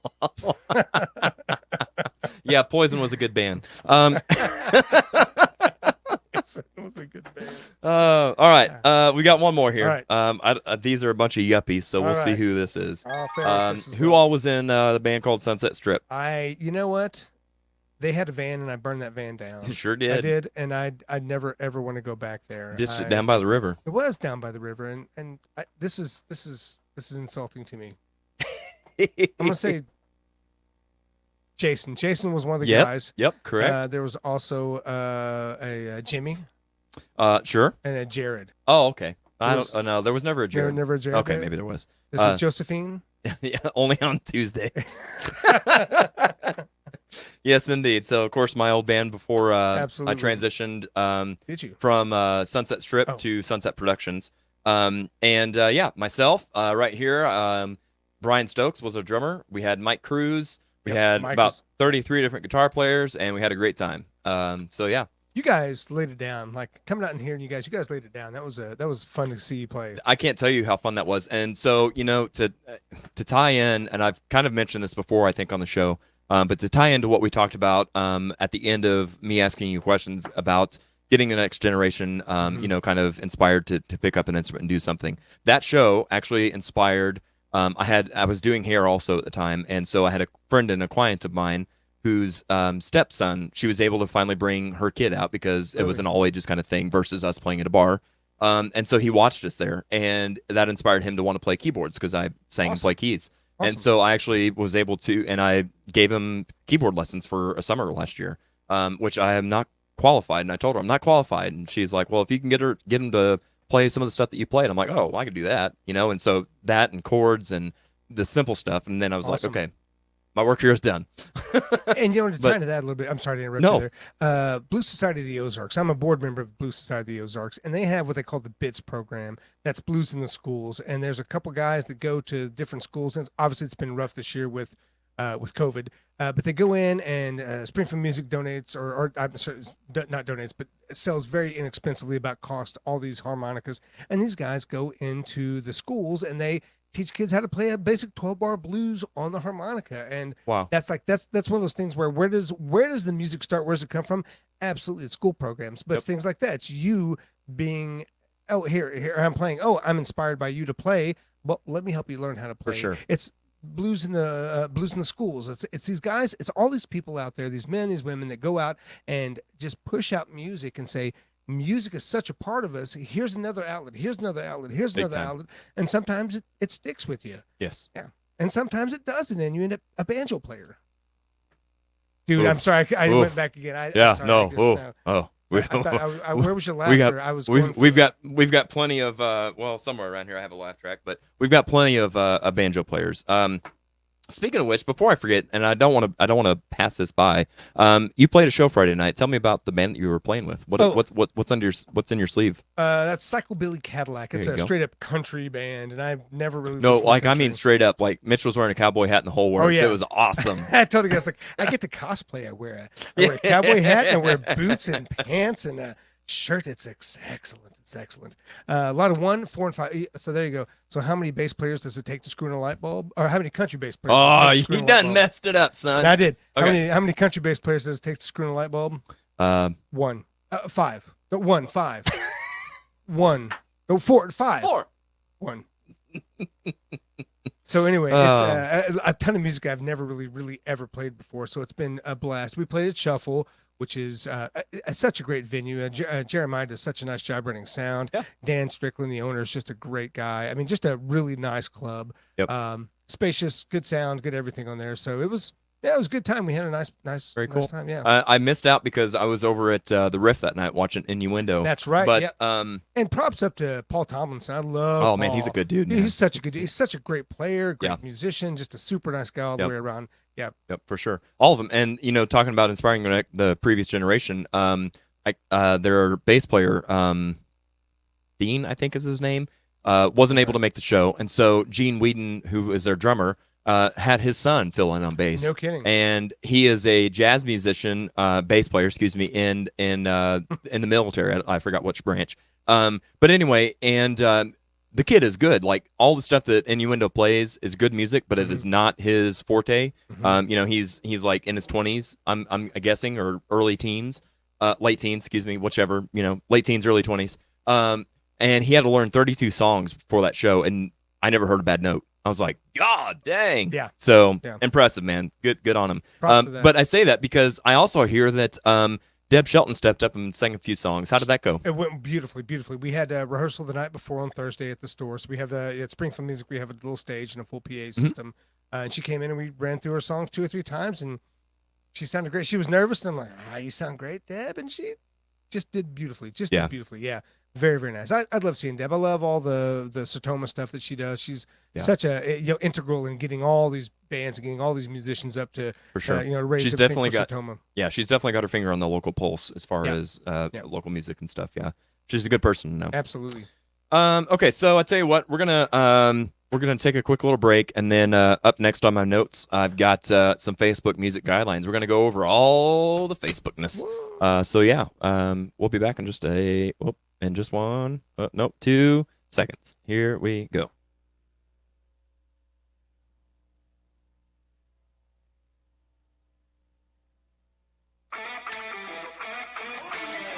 Hey musicians, do your shows need that extra layer of fun and excitement? Wow your fans with next level production and let Sunset Productions help you up your game. We can create custom and unique sound, lighting, and video packages designed just for you and your budget. Let's work together and give our community the shows they deserve. For more information, contact Jared Isaacs at sunsetproductionsspringfield@gmail.com. You can also check us out on Facebook and Instagram at Sunset Productions. Sunset Productions. Don't be a jukebox. Be an experience.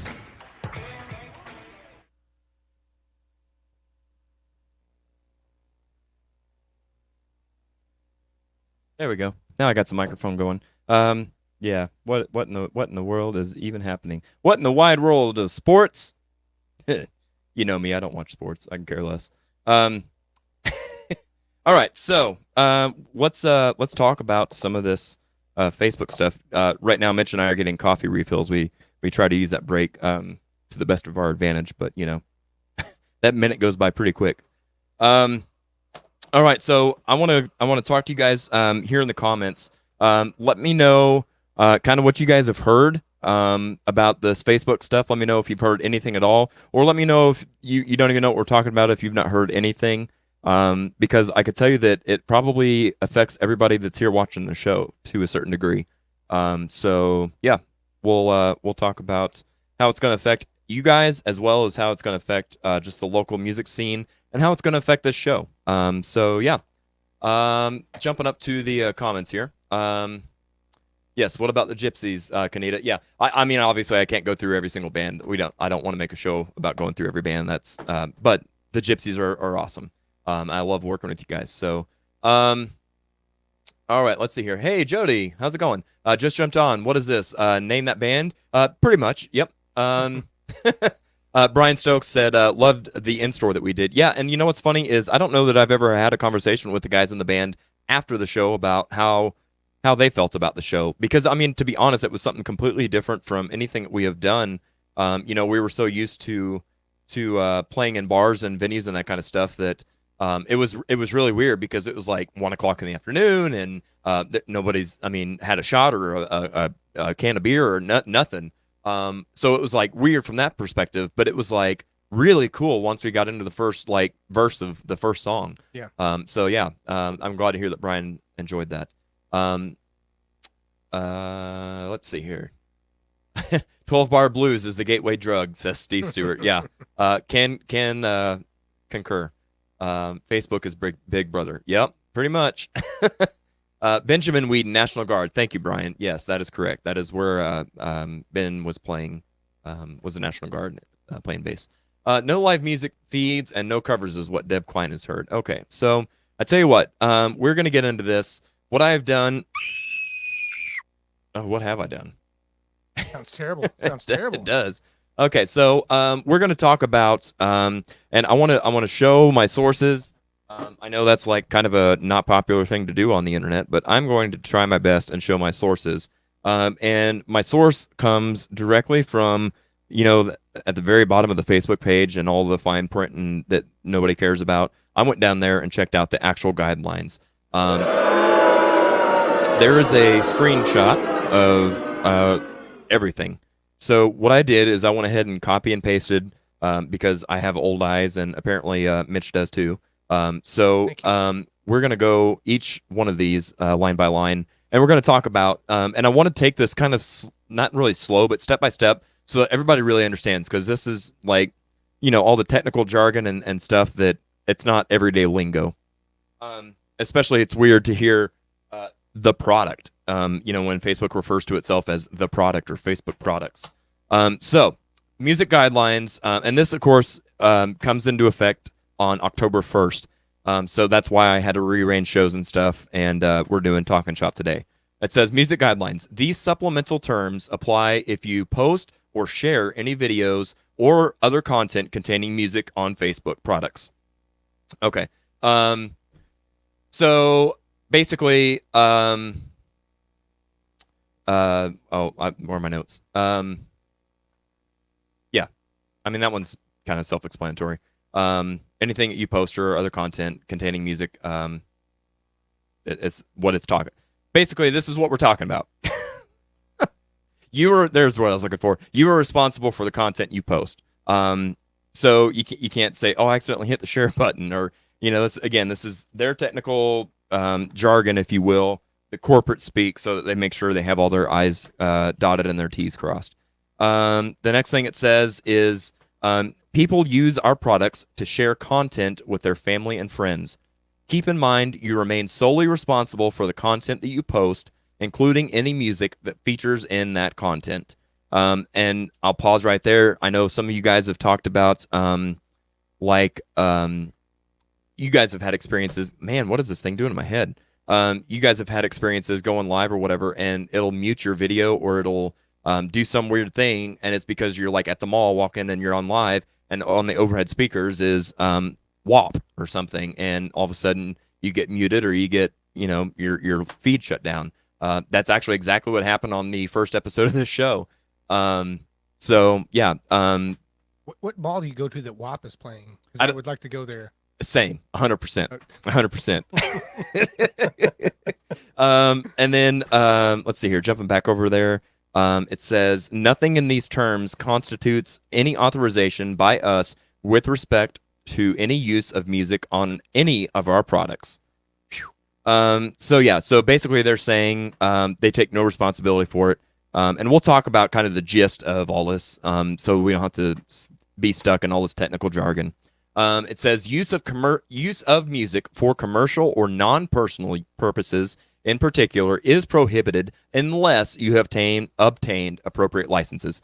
So that's probably like an ASCAP or a BMI, that kind of thing. And I tried to look into, how do you do that on Facebook? And I couldn't find anywhere. So maybe that's something to come in the future. I don't know.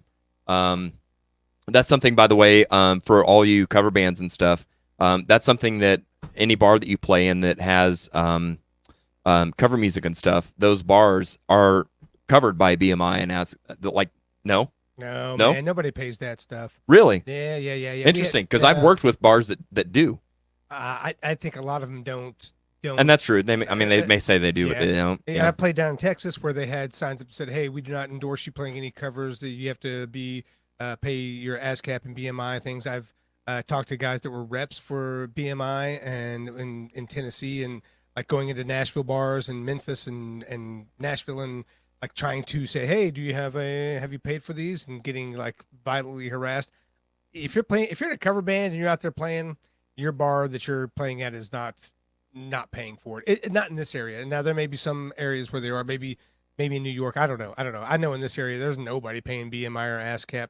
The only one that I would say more than likely probably does would be the Riff, because they're associated with Classic Rock Coffee, Absolutely. who plays a lot of that kind of music overhead. Yeah. So maybe that might be overhead though. I mean, you can get like a satellite radio feed that is like a business satellite radio, and that pays for that. Okay, and but that's the fair bands too. that are coming into play, no, they're not That's playing. fair. Yeah. Yeah, no, that's fair. If you're doing Free Fallin' by Tom Petty, You shouldn't. Yeah. Well, dude, that's my livelihood. Unless it's on banjo. It's all Tom Petty. Unless it's on banjo. banjo.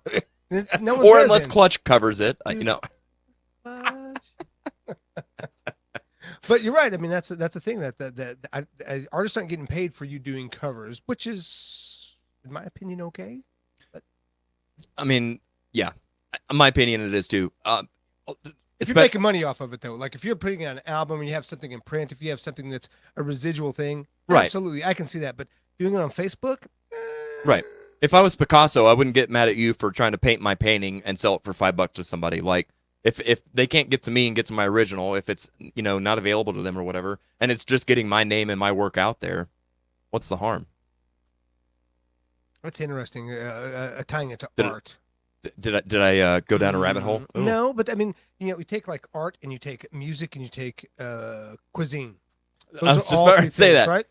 So if someone copies your dish, is that infringement? I don't know. Yeah, I would say not, because I mean, first, and this is okay. This is officially a rabbit hole, but so be it. So yeah, so like if I'm watching Food Network and I'm watching like Paula Deen or somebody make a recipe, and then I go and do a recipe, and I'm like, man, this tastes good. I want to do my version and upload it to Facebook or to YouTube or whatever, so I can share that with people that know me and that kind of thing. It's not even like I'm not obligated to say that I got it from Paula Deen or whatever, and I'm not obligated to vary from if I'm able to use the exact same ingredients or whatever, and I want to call it my recipe, I can. I don't know that necessarily that puts an injustice to Paula Deen at that point, because she did the same thing. She put it out there for it to be shared, and to get out to as many people as she could. Boy, that's tricky. Like a hot dog, like you can go to the, there's all kinds of hot dogs, and they're all hot dogs. But there's, only one stairway to heaven. Well, depending on, anyway, there's only like classical, like there's songs that are songs, right? Yeah. There's songs that are, that's the song that it is. And, Yes. and people have definitely been sued and won for copying the lyrics. But I mean, 100%. it's a hot dog. It's a GCD chord, or GCD phrase. I don't know. That's a tricky. It is a question slippery right there. slope. It is. It is. And your example too. There are certain bands that are like by the book, like, hey, you're not using that. That's our stuff. There's reactors on YouTube that'll watch a video that they've never seen or heard of music and react to it live, and they get shut down because obvious reasons. Well, how close did Prince have into his own catalog? Like he produced everything, he did everything. Like you couldn't get Prince until Prince passed away. Correct. Like it was was on lock. And, yep. And that was by design. Yes. Yep, for sure. Over here in the comments, let's see here. Has any cover band played at like Applebee's? Can't say that I've heard that, but yeah. Who knows? Dave Gates says, so what does it mean for original groups like mine who have our music registered? Can we share our own music? It's creating a listening experience. Hold tight, because we're going to get there. It's right around the corner. Gene Whedon, how's it going, buddy? Innuendo played Applebee's and Chicago Bros Pizza several years ago. Did you? Okay. Okay, so yes, let's jump back over here. Come on. This button, that button, every button. We want you to be able to enjoy videos posted by family and friends. However, if you use videos on our products to create a music listening experience for yourself or others, Your videos will be blocked, and your page, profile, or group may be deleted. This includes live. That is a massive statement right there. And it as it reads, I'll just, because I have follow up to this, but as it reads, it does read like correct. You can't go and watch Innuendo play and take a live video. You'll be shut down. You'll be deleted. You'll be, death upon you, and you have to switch over to Instagram and Snapchat with the kids. And oh God, and yeah, that's how it reads. But that's not necessarily how this is going to end up playing out. So the next thing that it says is unauthorized content may be removed. So obviously that pretty much what Dave is saying. Like if it's not yours, it is by nature unauthorized. So if you post content that contains music owned by someone else, your content may be blocked or may be reviewed by the applicable rights owner and removed if your use of that music is not properly authorized. So this is a lot similar probably to the YouTube algorithms where it's automated, it goes through and does whatever, and you can appeal it, and it's this whole long, drawn-out process, and they try to make it a headache for you. That's basically what this is saying. You may not be able to post or access videos containing music in every country of the world. Again, this is already just like Facebook. It's a copyright claim. It doesn't mean it's a strike. It doesn't mean they're deleting you or anything. It just means it may not be available to somebody to watch in Denmark or in Latvia or that kind of thing. Again, it's just there's a chance. We want you to be able to share videos with your family and friends wherever they are. But any music in your video, if it's allowed at all, may not be available in all countries of the world. Okay, so they're reiterating the same kind of thing, basically. Okay, so again, I've read, you can see right there, everything that I've read so far is exactly as it is on the Facebook page itself. So, I want to, before we kind of dive into the what it actually means kind of thing, Mitch, what is your first take on this? What are your thoughts initially? Well, my first thought is, yeah, if you have a hit song and you want to get rights for it for being played, I can see all the sides of this. I can see both the sides of, hey man, I've got this hugely popular song and you're going to use it to promote your own video. Shouldn't I get paid for that? Right. I mean, if I was on that side of the arts, like if I had a hugely successful song and it was played in a truck commercial, shouldn't I get paid for that? But you're going to produce it in your Facebook video.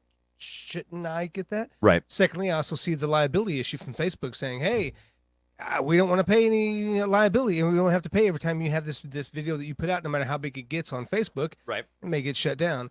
And then on the far side, I can see, as a guy that's played a ton of cover bands, I don't want to pay any money when I go out and play shows. I mean, I can see all the way around. I can see all the different sides of that. Yep. But I don't think that's necessarily a bad thing for Facebook to make a clear line of saying, if you're going to play copyrighted music, we're not going to let you play copyrighted music, or you're going to have to pay and prove that you can pay and you have paid for it. Essentially, there's a gamble. Right. Either we're going to get caught or we're not. Yep. Yeah. Yep. So Josh Poole, sounds like China doesn't like rock and roll. I would agree. I'll actually, I think they love rock and roll. Gene Whedon says it's all just legal declarations so that their backsides are covered. Yeah, I think you're right there. Basically. Yep. And so on that note, Gene, I like how it's probably going to boo on all these now because I probably hit the wrong button. Anyway, okay, so I went to good old Snopes. Hey. So I wanted to let you know that in reading Snopes, like people that work at Snopes actually reached out to people, not machines, that work at Facebook, and they kind of try to get to the bottom of it. So, but before I do, Josh Poole, I wanted to talk about a conversation that you and I had outside of Shuffle several weeks ago about this. We talked about why we think this might be happening, and you had a great idea, and I'm like, I could really see this. Josh thinks that there might be a chance that they're trying to get all this down to be able to launch a music platform of their own. I'm like, I could see that. I mean, I could kind of see that. And we're going to talk about kind of the take that I had, and it's the same kind of thing that Snopes was able to find. So Snopes says, yeah, I knew it was going to boo. What's true of these rules? So Facebook's rules since 2018 have stated that videos, including live content, cannot be used to create a music listening experience. In September of 2020, Facebook clarified that the rules were meant to protect copyrighted music and that there would be limitations to recorded music included in live broadcasts and videos. So that's what's true, meaning this is actually nothing that new. And so they actually went into the archives of the Facebook guidelines, and this has been a thing for some time. So it's something that everybody is talking about, but it is not necessarily a new policy of theirs. The boos continue. What's false? However, there will not be an outright ban on musical performances on live streams or in stories. Through full-length recorded tracks will be limited, and shorter music clips are recommended. So basically, they're saying it's the old I forgot what segment of whatever it is, but it's the fair rights thing. Where as long as you're not recording the whole thing, like as long as like how I had that on full screen, as long as I'm not just like re-uploading stuff blatantly like that, like a YouTube music video or something, then we're fine. If David, if you wanted to upload a music video for your band and promote your band, do it. Like it is your music, you write it, you're responsible for it. Your peaches and cream, man. If I want to take my phone like I did Friday night and go live and watch Innuendo and live stream it, I can do that. What they're saying, though, is that they recommend not doing like the whole song. They recommend a smaller portion, and that's going to be easier to kind of circumnavigate these guidelines in a stand-up way, where you're not trying to cheat the system. They're just trying to keep it from, you know, if it's a 5-minute song, you're not going live for 5 minutes and doing the whole thing. You're going live for a minute or something. That's what I take out of that.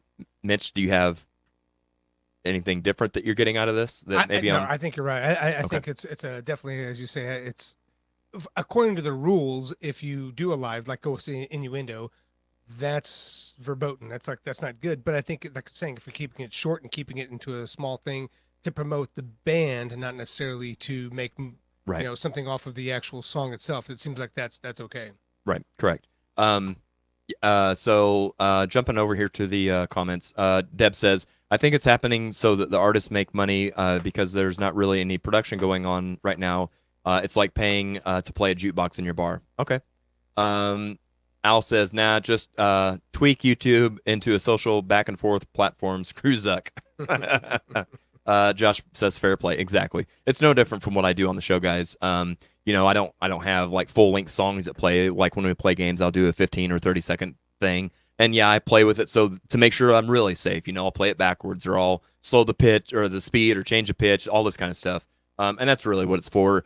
You guys still get the idea of what song it is and stuff. It's just me trying to do my part to not blatantly rip them off. And minus the first episode where I did not do that, I've been totally fine. And I don't think anything's going to change in the future. So I think we're still good. I think we're still good on Facebook. We don't have to freak out and try to find some other social media platform. I think we're fine. Christopher Seek says, shout out to Springfield Music. I had my guitar repaired, fully inspected, set up, and intonated when I acquired it a couple of months ago. So happy with the work they did and the affordability of their services. Everyone is super cool. Thanks a bunch. Hey, can I plug our repair guy real quick? Please do. We had the same repair guy, Dwayne Lewis, and I know, Dwayne, you're not watching, but good for you, sir. 44 years, Dwayne was at Springfield Music, and he did just everything. When he left, there was a huge hole to fill, and Alex Warren came in. Alex used to work at Handpicked, and then he worked over at the Guitar Center doing setup on that. He has been such a wonderful, wonderful addition to Springfield Music. It's been just over 2 years he's been with us, and I mean, I could have looked all over Springfield, not found somebody we were happy with. He fits in culturally, but he's a hell of a good repair tech, and so I'm grateful for Alex to coming in. So if you do need setups on guitars or whatever it may be like that, he is exceptional. And I'm not saying that as a Springfield Music representative. I'm saying it as like legit. I take my stuff. I'm like, I need to get my stuff set up. I could do it myself, but right. You're very, very good at it, Alex. Would you please fix up my guitar and make it all set up? He's extremely good. So good. Thanks, Chris. I appreciate you saying that. Yeah. So that's good to know, because I even though I don't play guitar, like I have several band members and whatnot that have stuff that's going on. And in fact, I just last week told my guitar player, "Hey, take your guitar in there because he's got a pot that's going bad or something." And I was like, Springfield music. Well, you nail those finger symbols, like when you're like ding ding ding ding, like you do it really. I mean, you're excellent at that, Jason. Yeah, I tried, Ditch. Okay, so. You're right. I could have come up with something better. Okay. I know a good one that rhymes with Mitch. Do you now? Have you figured it out? Which one that is? My whole life. Yeah. Have you figured that one out? Snitch. Yeah, that's the one. Which is what you're thinking of? Which? Yeah, that's the one. Bummer. Mitch. Al says on my other page, I posted a link of these dudes podcasting over the whole damn Siamese Dreams DVD for over an hour, and for over an hour and a half, I'll be able to read eventually. I wonder how they got away with that. I watched the whole thing on their Facebook page. Yeah, I don't know, and that's the thing. So I put a lot of work before this podcast ever even became a podcast. There was like a 2-week period of me going through every social media platform and registering the Audio Roast podcast. So it is a big deal to me if something happens and they're like, "Hey, Audio Roast podcast Facebook page is done." Then I have to go and make like. The official Audio Roast podcast page number 2, like that's BS, and I don't want to do that. So maybe they're cool taking that chance. I'm not. So it's no different from. I know this is so extreme, and I hate myself for even saying it before I say it. It's just like any other crime. Like you take a chance, and you may not get caught. You may. Who knows? I don't know. Anyway, Josh says. Chris says. I see Facebook jail in my future. Again. Josh Poole says, even with fair use for education purposes, YouTube has blocked videos at the request of artist or label. Yes, that is exactly what happened, Josh, to me. For those of you tuning in for the first time or don't know the story, on my first episode of the show, we played several games. One of the game was Guess the Music Video, where I put up the music video, had it on mute, you couldn't hear anything, and we only played like 15 seconds of it. And I thought, that'd be fun, see the visuals, like REM was one of them, Losing My Religion, that kind of stuff. And on my phone, as we're going live, like we're talking for half an hour, and finally I look at my phone and we've got like, alerts. Sony Music says copyright, whatever, your broadcast has ended. Another one from some other BMG Music or something. And I was like, oh, wow. So then we had to start over and redo it. So anyway, yes, it's the recording labels and stuff like that are responsible for this. And the other thing I want to mention too, while we're booing for no reason, is like I said. So whenever I went over to Snopes, they actually reached out to people at Facebook, and this is what their response was: a statement from Facebook. We want to encourage musical expression on our platforms while also ensuring that we uphold our agreements with rights holders. These agreements help protect the artists, songwriters, and partners who are the cornerstone of the music community, and we're grateful for how they've enabled the amazing creativity that we've seen in this time, aka people live streaming shows during COVID, is kind of what that means. Our partnerships with rights holders have brought people together around music on our platforms. As part of our licensing agreements, there are limitations around the amount of recorded music that can be included in live broadcasts or videos. So, Mitch, anything on that from your end, or is that kind of saying exactly what we've been saying? Man, it's easy to say, they're being, just over the top on this, but if I had written music and that my music was being used to promote other things. Yeah, I feel like I would. Same way as like you should at least have a say. Yeah, absolutely, have a say onto it. Or even then, how many artists get sued for having a song that sounds like another song? Oh yeah, you see it all the time. Yeah, I see it all the time. I don't think any of us would say, "Oh, that's not right." Yeah, well, they're just making. Well, yeah, I see where Facebook's coming from. I think, as it was said earlier, it's a cover your ass sort of thing. It's definitely a CYA. Yes. I mean, that's the big thing, so that they're not going to be liable for that. And maybe you are, and like you said, it's going to be a. If you get caught, you get caught, and you have to have the repercussions to it. But I can't fault artists for wanting to get paid for what they've created. Absolutely not. So, bottom line, two things for me. This is the artists / the record labels or the record companies, what have you, that are wanting their what would be normal piece of the pie that they're not getting. The other thing, the actual elephant in the room is, what is Facebook getting? Zero. It costs nothing to get a Facebook account. It costs nothing to live stream an event or whatever. Facebook is getting zero piece of the pie. So when you live stream and then you take that feed and embed it in a website or whatever, and you make people pay for it because of the pandemic, and you want to live stream your show, that's cool. And Facebook is saying, yes, you're able to do that because of our platform, but we got no piece of the pie. So maybe that's a factor of why they're trying to kind of say, hey, just so you know, this isn't right, and we have a right to take that down because we're getting nothing out of this. Oh, they're getting you out of it, man. The advertising, when there's something's for free, you're what's being paid for. Like free cable, like free television, you have to watch commercials. Like that's what they're getting. They're getting the advertisements in for you, and they don't want to be sued on the backside. We are the product. There you go. Are the product. There you go. Fight the man. Fight the man. No, it's great. It's great. I need to get you in here for some voiceovers, just for some sound effects, and I'll just have like a Mitch soundboard. When I have tried to make a post with a video playing in the background, it got blocked immediately. Depends on the song. Yeah. Depends on the record label, the artist, all those things all play a role. That was a good episode. Which one? Oh, the first one or this one? This one's not over. We still got major announcements, folks. Just saying. Maybe because they were pre-recorded, not live. That's entirely possible. It's hard to say. And again, I'm 100% guessing on this, but I know that in YouTube land, it is a kind of an algorithm and it's automated. And then like when you appeal it, then it's reviewed by a human. It may be the same thing here on Facebook, So there may not be as much. There may be a lot of discrepancy because of how the algorithms work and stuff. That's the kind of stuff that's way over my head and over my pay level. I understand algorithms and stuff to a certain extent. If I'm using the platform, I kind of have, that's my responsibility, is to know how some of that stuff works. So yeah. Steve Stewart says they get to my information. Yeah, well, that's part of what you give up. When you create an account, and it's all about the fine print, man. You got to look into it. Well, it was cool of Zuck to slack it up a bit during COVID. Yeah, true. Deb says they've all been good episodes. Oh, well, thank you, Deb. This one's the best, though, right, Deb? 100%. Right. Thank you. Anytime you've got Ditch on, it's bound to be good stuff. Jamiroquai. That's right. It's Jamiroquai. Jamiroquai. No, Mm-hmm. Jared. Yeah, no, Jebediah. Yeah. Okay. I only like the episodes with Jared on. Those are the best ones. Oh man. Okay, so let me see here. I don't know what I've got up next on the docket here. Okay, yeah, I do. Let us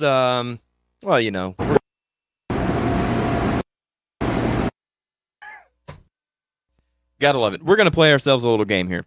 We're gonna do something that's actually, if I recall, Mitch said, "Hey, is there something we could do to kind of involve the people?" I'm like, "Oh yeah, we've got a game for that," and this is what it's called.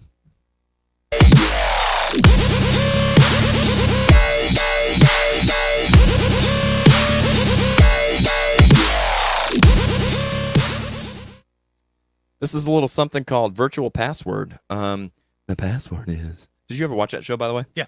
Good. Yeah. Good. Then I won't. Too. We used to have a little game, like we had a home game. Did you really? Yeah. Oh, awesome. Yeah. Awesome. Okay, so you guys know the routine here. I need hashtag teammate if you'd like to be a participant of the game, and we'll video chat you in to join us here, and we'll figure this out. This is going to be different for me. This is like the part of the show that I've been most nervous about because. Me, I'm like all scripted and wrote out, and I'm like, I don't know. I mean, if I'm playing, I can't know all the answers, right? So we're gonna have to figure all that out. Deb says she likes Talkin Shop. Yes, me too. It's really fun, and I thoroughly enjoy getting a chance to really connect with you guys. I said this on the last one, but sometimes when I'm hosting, like I'm so busy like interviewing, and I'm so busy with all the tech. It's cool to be able to actually focus and interact with you guys and hear what's on your minds. And see if there's anything I can do to help. So yeah, good stuff. How's it going, Lisa? All right. Dave Gates says hashtag teammate. Okay, so he's wanting to play a game. Need one more person, and then I will send you an invite to us here on the show to call in. So yeah, while we're waiting on that. Oh wait, I've got it.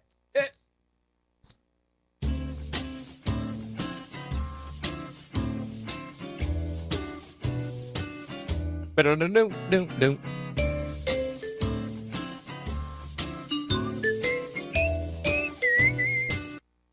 Oh, right. Still waiting.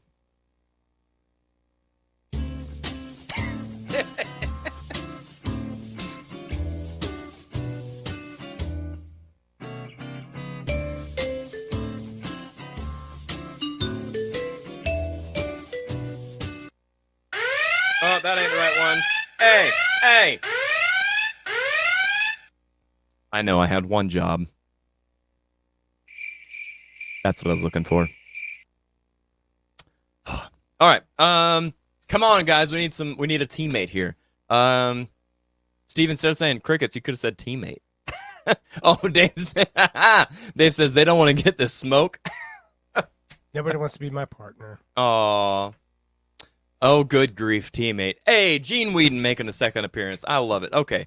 Let me switch over here and copy this and invite you guys over, and we will get some password underway. Yes. Yes.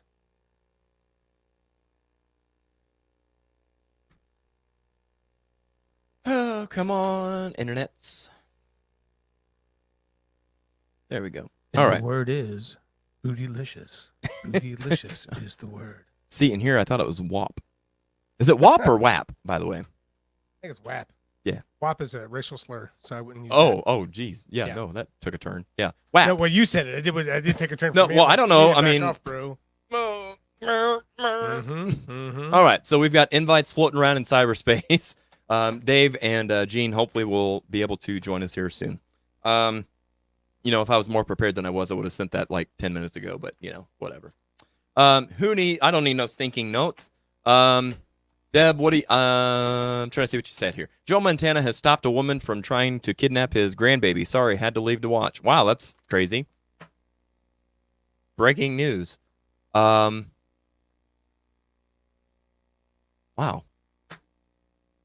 What is going on in this world, man? I don't get it at all. Okay. Here in the next couple seconds, we should have some teammates chiming in here. Yeah, teammates. Mm-hmm. Please be my friend.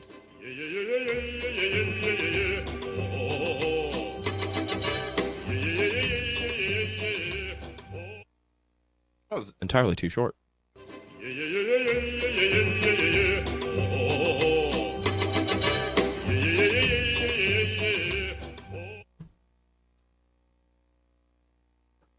Joe Montoya? No. Incorrect. Wow, this is riveting. Let's see here. We've already played that game. We don't need that one. Yeah. Yeah. Mm-hmm. Oh. Well, there's Mr. Dave Gates. All right. Before we do that, let me set this up. One of these. That'll do.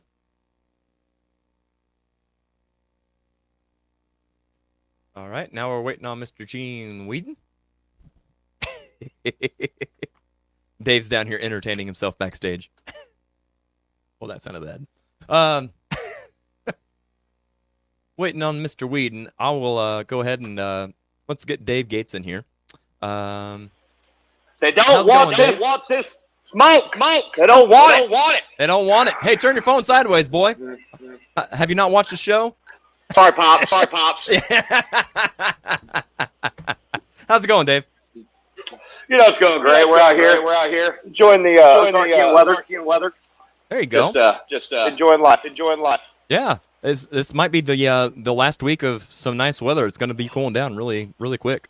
That's right. This will also be the last week that Mitch doesn't know the name of the members of Accepting the Fall. It'll also be the last week that you almost forgot the name of your own band. I don't even know my own name right now. There was so much delay in that. My name is Mulch, as far as I know. Mulch. Oh man. Anything good going on? Oh, man. Feels good let's to see be here. alive. Yes, indeed. Lisa Gilmore says next week you should randomly pick password players before the show. My luck, I would pick people and they don't even watch the show. So there's that. Yeah, nice delay, bro. There you go. See, you've been called out, Dave. What? This will be the last week you don't know the name of my band. Accepting the fall. Yeah. I'm getting the delay on my headphones. Oh. Yes, you are. 1 second. Get your shit together. There, it's together. You should have no delay now. Let's see. Check 1, 2, check. Okay, we're in there. We're in there like swimwear. Let's go, boys. Cool. Hey, there's old Gino. How's it going, Gene? Good, man. Good to see you. Good show on Friday, by the way. Thank you very much. Absolutely, you guys did well. And Ben did a great job. I want to touch on that for a second. How was that for you? Being able to play with your own son in your band, like that had to have been a really cool experience, huh? Playing there with Paulie, who I've known for 35 years, one of my best friends in the world, and then playing with my son there on stage. That's a good time. Pretty special night.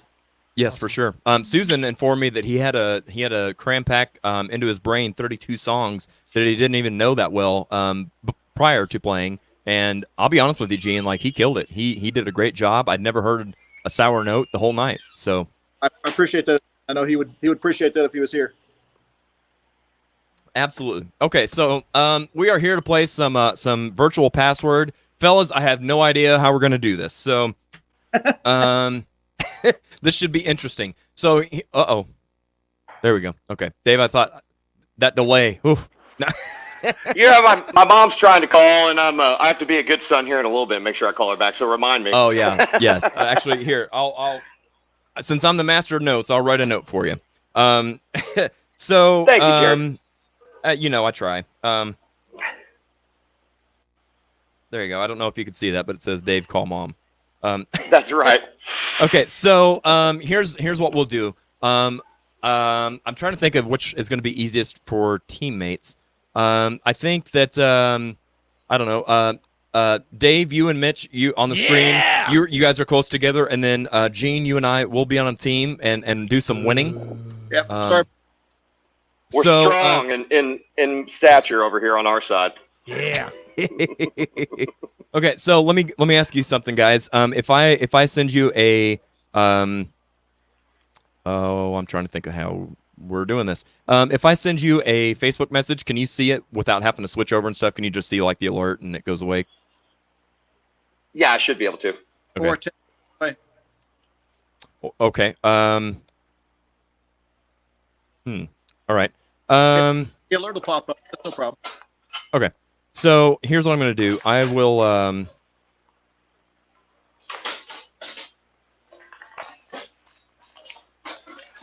Man, I'm trying to think. Okay. So yeah. I should have put more thought into this before I went live, right? Okay, so here's where I'm struggling. I'm trying to think of a word that you got only two of you can know, and I'm trying to figure out how to pass this information. Mitch, help me out if you have any ideas here. We could start. We could start with with ours on our side for them to guess. Okay, yeah. Let's do that. Let's do that. So obviously there's not like a musical theme or anything. Gene, like when you were on, we did rock from the year 1970. And Dave, when you were on, oh wait, you haven't been on yet. You know why? Because you can't even remember the name of your own band. No, we'll get to you soon, my friend. We will get to you soon. So since we've been talking about local music and stuff, let's keep it kind of on that theme, like a word that has to do or surrounding local music, whether it's and keep in mind it's got to be a one-word kind of thing. So whether it's a band name or the first part of a band name or an instrument or a whatever, we'll go that route. So yeah, Just call me Stitch, Steve. Sure did. Thank you. All right, here's your word. Okay. Okay, got it. All right. So Wait, gotta time it. well- And well, not only that, it has to be one word. That's two. that's close enough. Okay. I'll hyphenate it. That may, yes. look, now Okay, it's so one this is a word, hyphenated word. sort of. Um, And go. all right, Gene, this is for you, bud. I'm Foot. sticking. Foot. Shoehorn. Nope.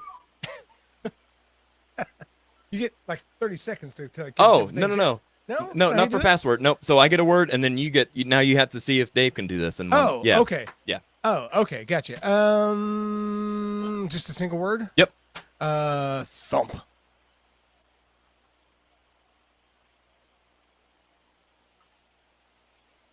Salt. No, but that was good. I like that. Incorrect. Okay, Gene. Drum.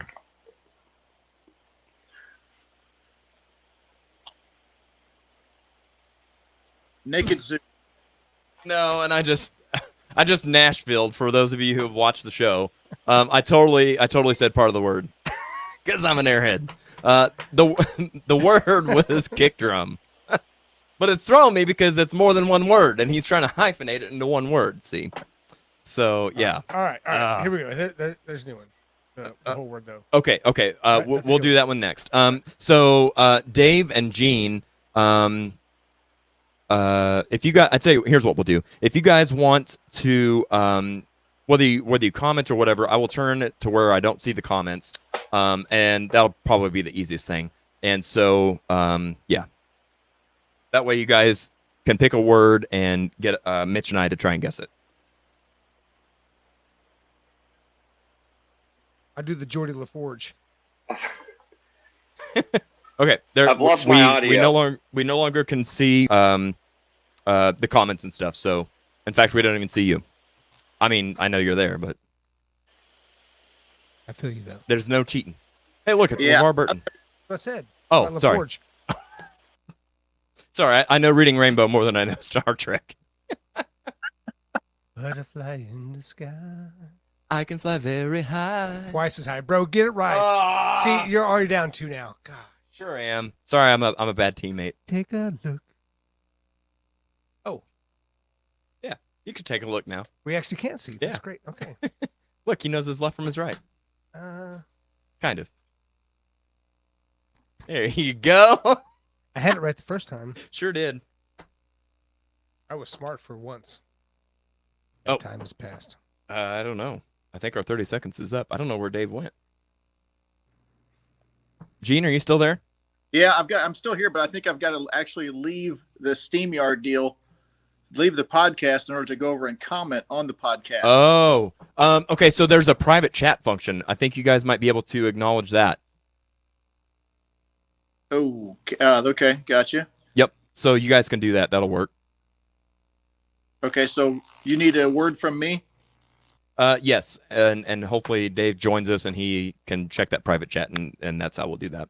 This is relative to Springfield music scene? Yes, correct. And there's Dave back. Okay. All right, Dave. So we established. You'll see a feature down below that says private chat. Gene is going to send you a word down there, and then Okay. you got to get. Gene's going to try and get me to guess it, and you're going to try and get Mitch to guess it. All right. Okay, Can you so hear me I'm now? going to send this now, so don't look, man. Yep. Okay. No looking. We can do this. We got this, Mitch. We're opposing teams, right? Yes. No, Yes. right, Yeah. yeah. So no, I got we got this. this, No, Mitch. no, you don't Yeah. have anything. No, I'm let me definitely tell gonna be that. Let me tell you. Let me tell you something, What? brother. Tell me how. This is really cool for me, and part of why I'm like so scrambled. I'm not used to being the one to play games. So this is fun for me. I love it. We'll see how good we are.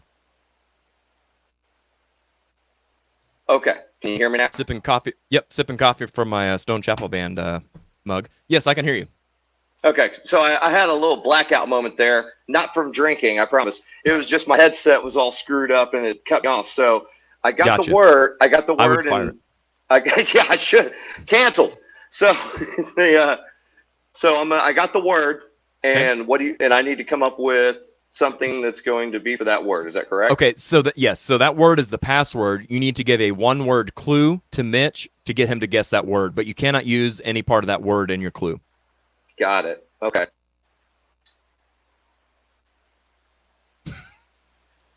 Airplane. How that look? I was acting like I was frozen up. That airplane. This is a local Springfield sort of thing. Jet.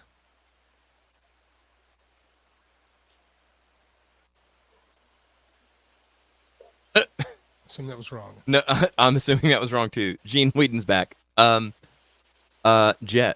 Is that your guess? That was my the airplane. Yes. Okay. Dave, is he correct? Eh. Yeah. Yeah. Oh yeah. Okay. Yeah. Oh, I knew that was.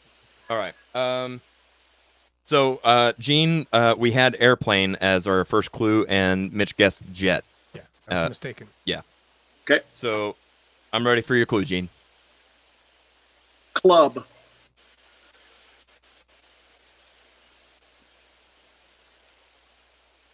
Hanger? Thing. Really? Yeah. Wow! Nice. That has games. It's because I'm fucking good at it. Hanger? This shit's rigged, and that's Oh, old. That's like way old. No, see, here's the deal. I've got the Is this a Mommy Dearest thing? Like, not the wire hangers, Mom. That's not it. That's not it, is what we're saying. correct. Goodness Oh my gracious. God! Wow, yeah, Woo, man. This is like. No. Are you sure this isn't like a 50+ like over trivia game? Because I don't know a lot of people Well- actually know of the hanger. Yeah, no, I don't. But actually, I'll tell you what came to mind, and I don't know why, because I've never seen live music there. But there's a place out by Mount Vernon where you can eat at the restaurant and stuff, and it's there at the hangar, and so that's all cool. that came to mind. You know, I went to Mount Vernon once. He was pissed. Was he? What's so guy? Which one of you guys came up with? With me now? Which one of you guys came up with hanger, and what? Tell me what it means as far as local music. I put that in there. That's a club from going way back there. Gotcha. Well, I pulled it out of who knows where, but yeah, I didn't move to Springfield until 2003. So if it wasn't in existence in 03, I didn't know of it. So All right, next clue's Cody's, just so you know. what's that, Gene? Hanger was long gone by 2003. That's for sure. Gotcha. Okay. All right. Mitch has got a word that he's ready to give to Dave. All right. Shoot. Now, amplification.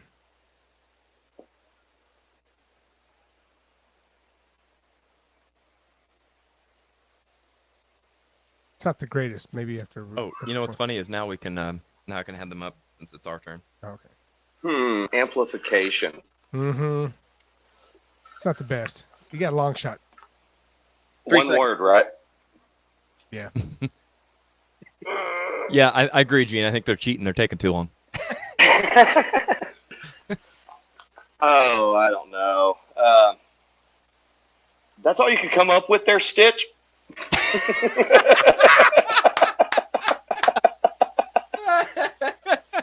Listen, Doug, I'm doing the best I can.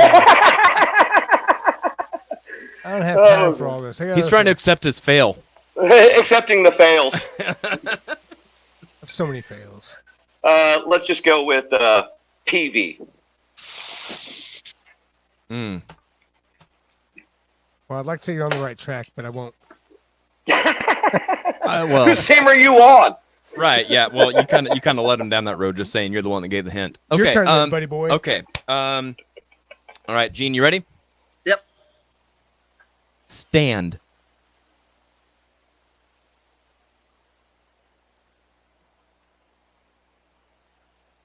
Hotspot. Ooh, that's good. That's good. Wrong, but that was very good. I like that. Yeah. No, and that was mediocre. All right, Mitch, your turn. All Back. right. So I'm just going to remind us of what the clues Mm-hmm. have been, which was amplification and stand. Sure. Microphone? That's my man right there. Thank you. That's all you had to do the first time, yeah. Well, he said amplification. I'm like, oh, you just went down a rabbit hole. We're in the wrong direction, man. I was laying the groundwork for So that. then I knew I would say stand, but I was like, now they're going to think like an amp stand. Exactly. So If that said sure, you would have the H would have been silent, and so you just been like, sure, what, like, okay, I don't know. No. Sure. You're talking to the guy that just hangs out with the band, just the lead singer. That's all I do. SM58 would have been the right clue. Oh man.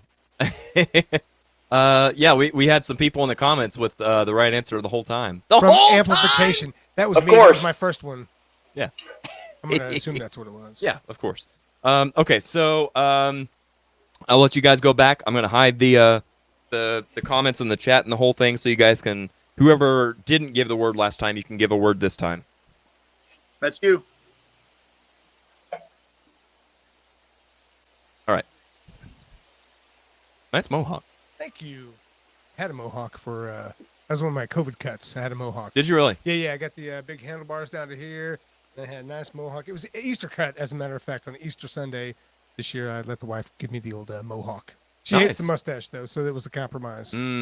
Yeah, I've got somebody that's not a fan of the mustache, but just because of that, I'm like, oh, then it's staying. Dude, I've actually got several people that hate the mustache, so it's staying. I am like total Royal Air Force 1942 with the mustache. I'm like, oh, I'm debonair. My wife's like, you look creepy. I'm like, but baby. You look like a banjo player. Yes, I wish. I wish I looked that good. Apparently it's not, though. I All right. look awful. Let me get this comments off of here. I'm not looking at the private chat.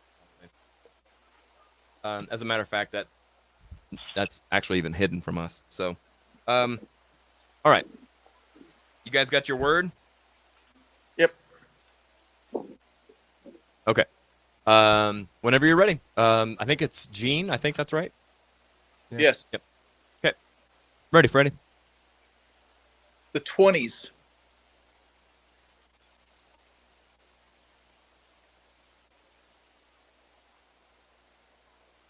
Gatsby? Nope.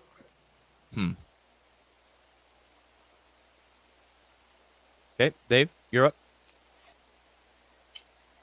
Eccles. Heckles? No, he said with an H? Eccles. Eccles with, yeah, okay. Oh. So that's got to be, so let's see here. Oh, I know this. So it is Speakeasy. Yep. Ah. Boom, boom, boom! Boom, boom! Yeah, who's stupid now? Not me entirely. Oh, Good. man. Good job, Stitch. Oh, thanks, dog. Oh, man. Okay. All right, now I've got to come up with a word here. Nice job on the Eccles. I was like, Yeah, I was like, man, that's. I'm glad you got there because I would have never got there.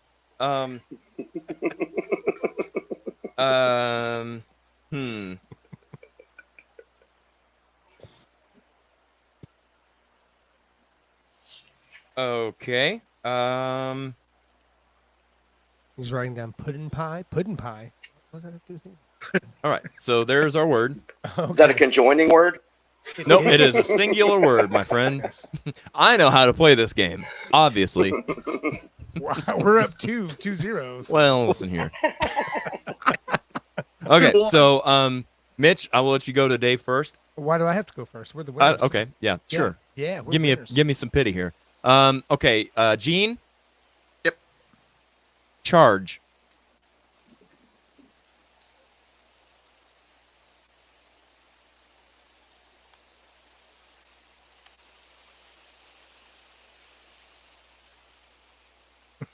Chord.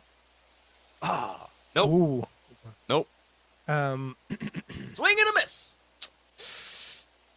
Ooh. That's a tough word to sort of. Yeah. Um.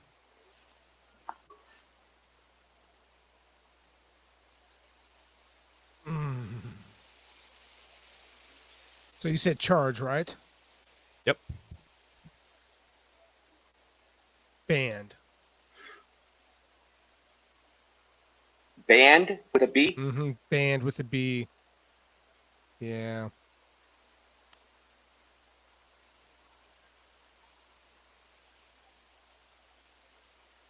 Mm. I know. 5 seconds. Just free associate. Just Thank free you, Gene. associate. Thank you, Gene. All right, so the first one was cover. This one's band. What'd you say? Did you say the first one was cover? The second one was You band? got it. Does that even count? Yeah, you It's said gonna the have word. to. Yeah, You it's gonna said the have to. word. Yeah, I said charge, and Yes. he said cable, but yes, we were going for cover. Cover was the word. 3-0. We're 3-0. Yeah, I'm afraid there's no coming back from this one, Gene. Man, I'm so sorry that we. Well, it wasn't 3-0 because I got one. So you better learn how to recount, boy. 1, 2. I'm like, 2, wait a minute, and we didn't one. we didn't lose that bad. Yeah.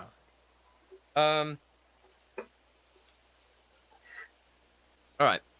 So do you guys want to? I tell you what. Let's go one more. Since we got some hanging Chad, if you will, Oh, we totally over here got with three. with we had with Ditch. We had microphone.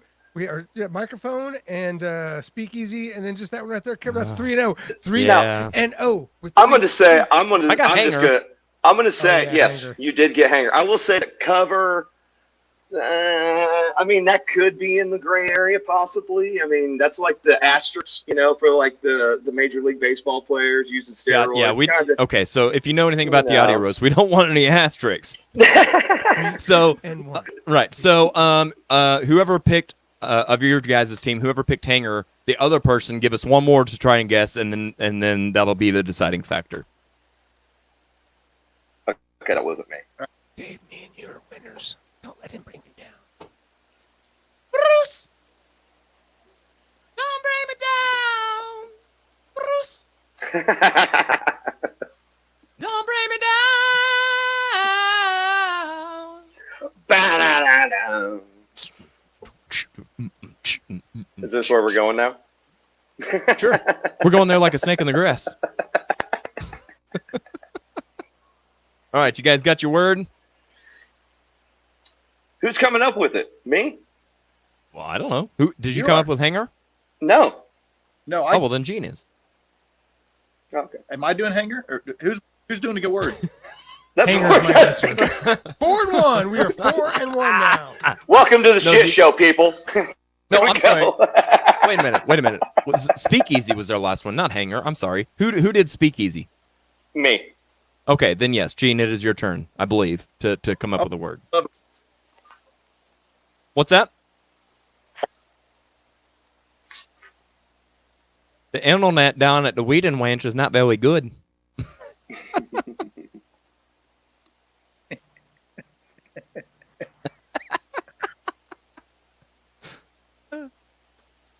Deb Klein says, "Did he say charge?" Sure did. He said the answer and didn't even know it. That's why I think I agree, there's definitely an asterisk there now. Or just dumb luck. I mean, luck over Oh. skill all day. All day. I live my life by it. Oh, man. Good stuff. All right. You got your word, Gene? All right, That's in there. let's see what this word is. Okay. Who? My turn? Ooh, he Yep. says. Yeah. All right. Mitch. All right, Glitch, here we go. All right.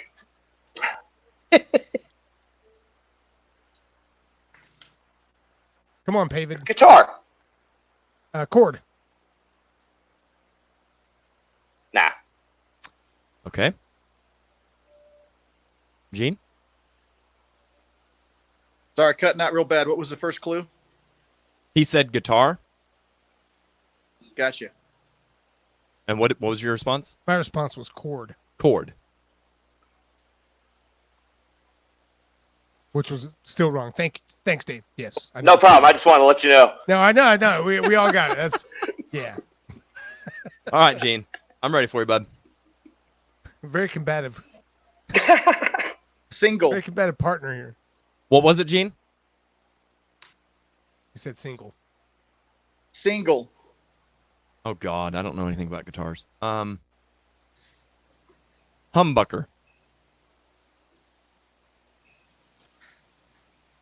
Uh-oh. I lose you guys? Nope. I can hear you. You're just as shaky as I was on my first date. Okay. You're good. Single, as in one. Oh. I think. Damn it. Yeah, I said humbucker, so I got to stick with humbucker. You meant to say coil. Yes, I did. All right, Okay. here we go. Here we go, Stitch, for the win. Hang on. Dun dun dun dun dun dun dun. All right, lay it on me. I'm bringing it to you. You ready? Here it comes. Yeah. Remember the first words. We got country. We got, what was the other one? Single. Country. Boy, you better look That's at your my- damn notes. You had guitar. You That's had mine. guitar. No, that is mine. That is my word, though. Country. Okay.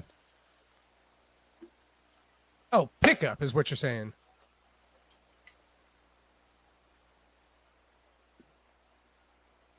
Okay. What? All right. Gene, we're ready for a clue from you, bud. Fender.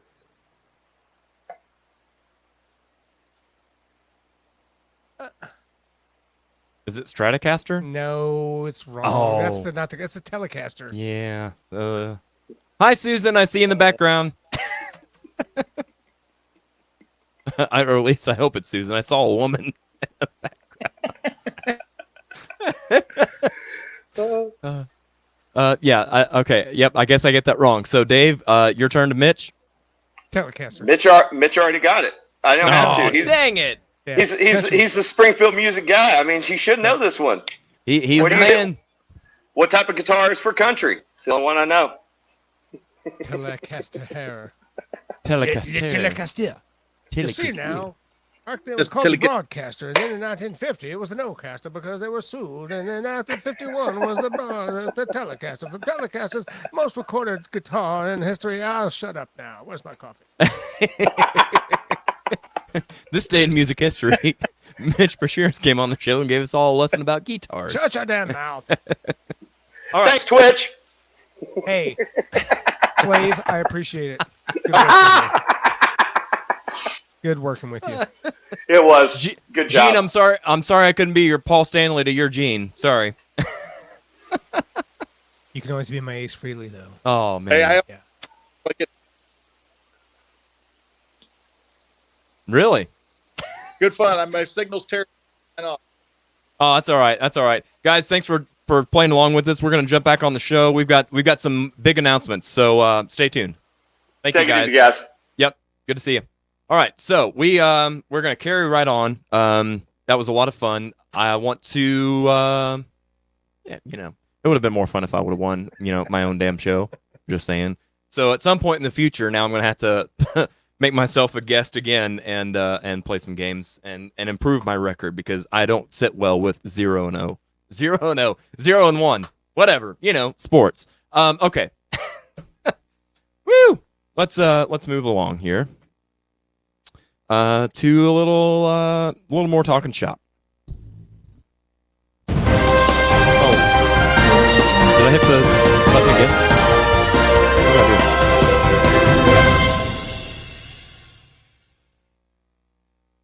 More breaking news? We already had this. This is a repeat. Second sponsor? I don't remember putting this in here. What is this? Do we have a second sponsor? We do? Who is it?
Holy cow. I cannot believe that.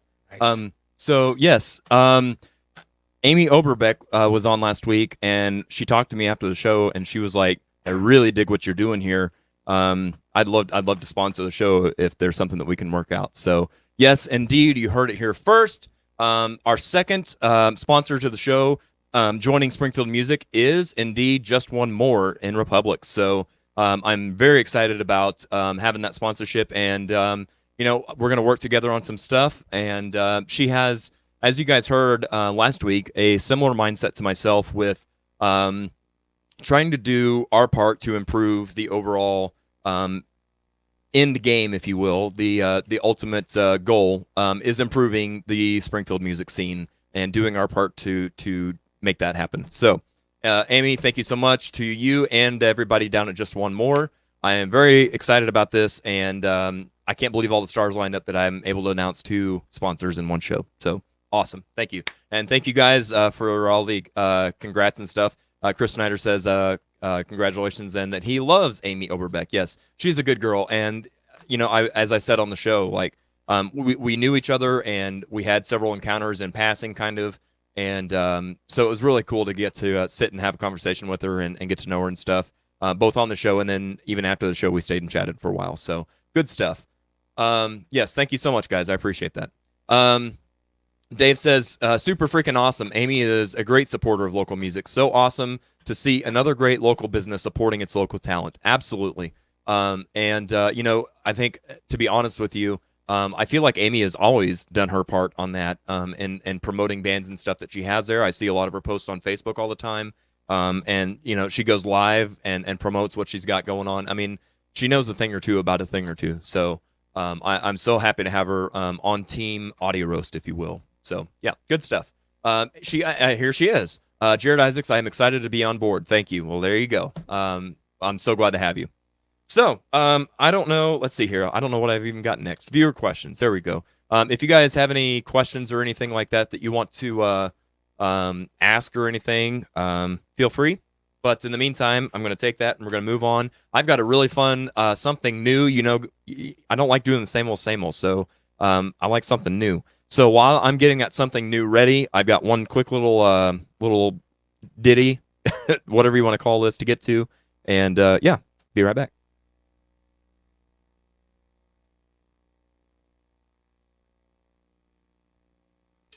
You okay with me, Higgins? I have just one question. Have you thought about being a guest on the show? We are currently seeking music lovers of all kinds to join in on our fun.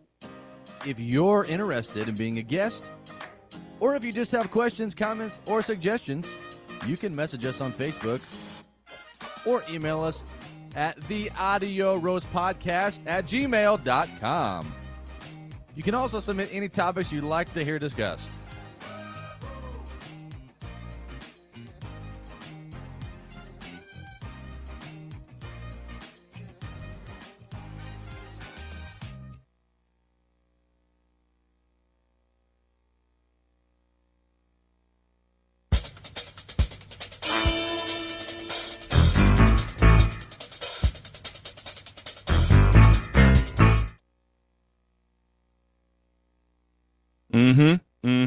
You see it, you hear it, that's what's up. Here's what we're doing today. We're doing a little accountability court if I can get my judicial caller to cooperate. I wore a collared shirt just for this segment, just so you know the behind the scenes. All right, that's going to have to work. Good enough. I can't even tell my right side from my left. I feel like Mitch trying to put on headphones. What? It's weird. It's really weird. Okay, there we go. It's official. I'm official. We're good. We're good. Okay, so before we get going on this, let me jump over here back to the comments. Dave Gates says, hey, Mitch, what would it take to do a local Palooza festival? I feel the climate is in our area is primed and ready with our current talent pool. Thoughts? That is a big question. Mitch at springfieldmusic.com is my email. Email me and we can exchange some information and talk about it. But that's a largish sort of thing. But yeah, I like doing stuff. I love doing local things. I love doing having local artists do all sorts of stuff. I'm myself a local artist, although usually the least talented or enjoyed member of the band. So anyway, get a hold of me, Mitch at springfieldmusic.com, and we can talk some stuff out. There you go. You heard it here first. Judge Isaacs. No, that's Judge Jared. Real musicians, real music. Judge Jared. That's the best I got. I don't know. J.J. Isaacs. Yeah, I couldn't think of a good jingle without totally ripping off somebody, Judge Judy or somebody.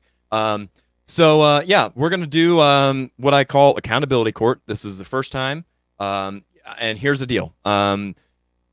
Again, I've said several times, even today, that my end goal is to do my part to try to help make things better for everybody, make win-win situations for everybody, right? And to a certain extent, I feel like I kind of have to be kind of, not stepping on eggshells, but somewhat politically correct. And, I kind of have to play the game and that kind of thing.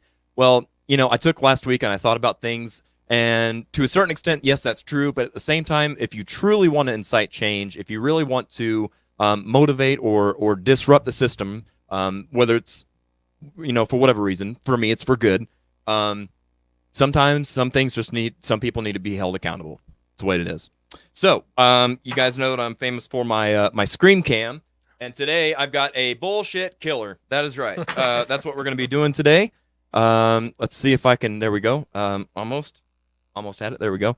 So today we're going to be doing some accountability court. So, let's see what's on the docket, shall we?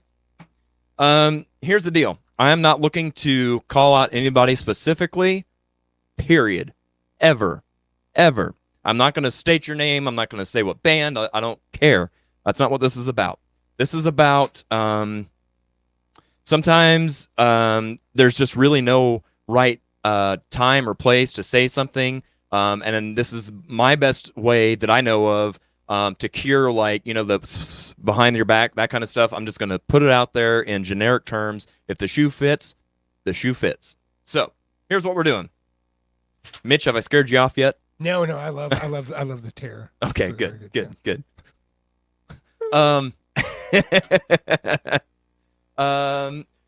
Stacy says you're doing pretty good at that. Hopefully you mean trying to do my part to better the scene. Deb says Amy had a 2-day local fest last year at her place. There you go. Yeah, I do remember that. Okay, so here's what's on the docket on accountability court. I've got 3 things on the docket, and they each have 3 little subgroups. And I'm not going to, spend a whole lot of time on this. I'm just going to cut to the chase. So, accountability court, Article 1. Look professional. That simple. So this means, number 1, no shorts, no sandals or flip-flops, and no pajamas on stage. You guys know, and my dad was on here earlier and even said, that I wanted to be a wrestler when I was younger. The thing that stands out to me, in general, you go with, and I'm just going to say, whether you go to see Kiss, whether you go to see Judas Priest, or whoever, they're not wearing shorts, they're not wearing pajamas. They don't even look like they belong in the crowd. They look like they've put forth some effort. Even on a local level, that matters. If you're expecting people to come and see you, and then come and see you again, you have to do something to entertain them. You have to do something to stand out. If you want a crowd, you have to stand out from the crowd. This is and all of this is just going to be my take, but these are things that some people in the local scene understand and recognize, and some people don't. And yes, I even mean some of my own bandmates sometimes. It is what it is. Again, this is accountability court, and everybody needs to be accountable. Can I say something about that? Absolutely. It is, you wouldn't go to a play and expect everyone to be just dressed willy-nilly. You have a costume on. I play a country band. I don't listen to country. I got a cowboy hat on and cowboy boots on. I do play in a tropical rock band as well from time to time, and I do wear shorts, and I do wear Hawaiian shirts, and I do wear sandals because that's appropriate. What's expected. Exactly. When you're going out to play, absolutely, you want to look professional. You want to be a professional. You dress your costume. It is a performance just like it would be if you went to a play or a musical. Exactly. Yeah, boom. You're right. Spot on. Okay, this is another thing. This is a big stickler for me, and I know some of you guys are gonna be like, oh, but I, or whatever. If the shoe fits. Accountability court part of looking professional, Article 2. No music stands, no iPads on stage when you're playing. To me, that is a telltale sign that you are not prepared enough to be at the point to be on stage and asking people to come and pay money to see you. If it's a hot take, it's a hot take. But that's the first thing whenever I walk into a bar, if I see a music stand, I'm like, immediately my expectation of the band has just dropped down to here. Like, I expect them to like be staring at that and not be like looking at the audience and entertaining them. It is what it is. That's my take. It's a hot take. So be it. You have anything on that, Mitch? Are you cool with it or are you not? You know, the goal is always to be off book, because once you're off book, once you're not using a stand or a iPad, then you can stop thinking about what you're playing. You can start thinking about how you're playing, and that's always my goal. That being said, I was with a band for a year that I used a music stand because they had 100 songs, and that I just could not memorize everything. After that year, I got it down, so I can certainly see that. But the goal for any musician should be, let's get off book, because once you're off book, then you can really focus, like you say, on the music. You can focus on the Right. people. You can do it. I totally agree with that. Right. I wouldn't discount it off the top unless everybody's got a music stand, and then you're like, well, nobody's learning their music. But Okay. if one person has it or another person has it or what it may be, yeah, That's fair. You might need to have that. Well, and here's the thing too, right? Like if we're talking about like some of the stuff that you guys have done at Springfield Music, if you have like a recital or something for the, Sure. they are beginners. That like there's a certain point where I'm like, yes, of course it's okay. I'm talking about like adults charging $5 or $10 at the door, like, now I say that to say, notice I specifically said music stands and iPads. If you've got, I will be totally full disclosure on this. I have a computer that I use, and I use a monitor down there. So I'm not flipping through pages. I'm not, changing, going through the iPad. It is just right there, and it's easy. And I just do like a quick reference. Okay, what's the first word of the second verse? Got it. Next. Go. Like, that is so less distracting for everybody. And actually, I have it encased in a box of wood that looks exactly like a stage monitor, a wedge. So it's so inconspicuous. It doesn't distract from anybody in the band and from the audience. In fact, most people don't even know it's there. Doesn't even know it exists. Whereas a music stand, that's first of all a blatant signal that, hey, I don't know my stuff very well. But secondly, it's blocking us from seeing you. That's the biggest thing that I have with it, is it's like it just looks like a bunch of junk up on stage, to be honest. And yeah, I know I'm a production guy, so I'm kind of harsh on that. I get it. I had a second point to that, and I don't remember what it was. Anyway, I used an iPad on stage last Friday. I won't lie. I'm like, it kind of hurts, man, because I know all the songs, and I kind of know what key it's in and all that. And I did use that. So I'm going to defend all of us using it for the short term. Okay, but I'm trying to get off book. I was 75% off book, but there you go. I just don't know it all. Well, and here's a thing too that I've learned as a musician over the years. Like, you don't, whether it's original or whether it's cover, you don't really know a song until I know not just my parts, but I kind of know what you're going to be doing next. Yeah. And you're not going to get any of that if you're just so focused on what you're doing right here. You're literally tunnel vision. And as an outsider watching you, that's just not entertaining. Well, it's the same thing with the play. You wouldn't go to a play where everybody had a script in their hand. You've got to get off book. You've got to memorize it. And once you memorize it, then you can start interacting with your other the other actors, right? Or your other somebody will ad lib something, absolutely. Yep, good point. Dave says it's hard to expect your audience to take you serious if you don't create a serious act. Yeah. He also says music stands and iPads honestly look like karaoke. Exactly. I think it's one thing that as a reference tool, but too many singers I watch watching a screen looks unprepared. Yeah, that's exactly spot on with what I'm saying. And part 3 of looking professional on the docket is exactly what I just said at the tail end of that. No unnecessary junk. So no stools. Don't be lazy looking like that. Unless you just had hip surgery or something. Like, okay. But and no cases. Get your cases off the stage. It's called striking the stage. Like, make it look like you give a damn. Yep. That kind of stuff. Just no junk. Like, we just watched a week or two ago, 2 weeks ago, whatever, however many weeks ago, whatever. The hairband episode. If you guys remember, there was a clip that we showed in Covering Covers, and remember that was the guys that were doing Fastway, and they had some kind of like banner thing up on a pole, and it was like, I don't even have anything in this room that big. It was like huge, and it was right in front of the lead singer, covering up, and I'm like, why? Why? And literally, it was a Halloween show. So why dress up in a costume and stuff if you're going to put a banner in front of you? You can't even see you. So clean your unnecessary junk off the stage before you start. It's cool if you're setting up and you've got all these cases and stuff. Just take a second to set them off the side of the stage. That's it. All right. On to oh wait, that's an order. Had to make it official. Where's the bailiff? Can I be the bailiff? Yes, you could be the bailiff. Yes, oh, we got a new sheriff in town. No, just bailiff. I'm not qualified for sheriff work. No. Okay, Not with all those felonies. Okay, I have. Barney Fife. I wish I was that good. What, Angie? What did you ever notice that he calls him Angie instead of Andy? Who wouldn't call him Angie though? I mean, that's fair. He's got that wavy hair. Yeah, maybe that's who the Rolling Stones were writing a song about back in the day. Was Could Andy be. Griffith? Yeah. Who knew? They should have written one about the spaghetti episode. You guys remember the spaghetti episode? I digress. Forget I say anything. All right, order in the court. Sorry. Okay, so on to the second part of the docket. Docket number 2. Article 1 says, I'm sorry, reverse. Somewhere. Hurry up.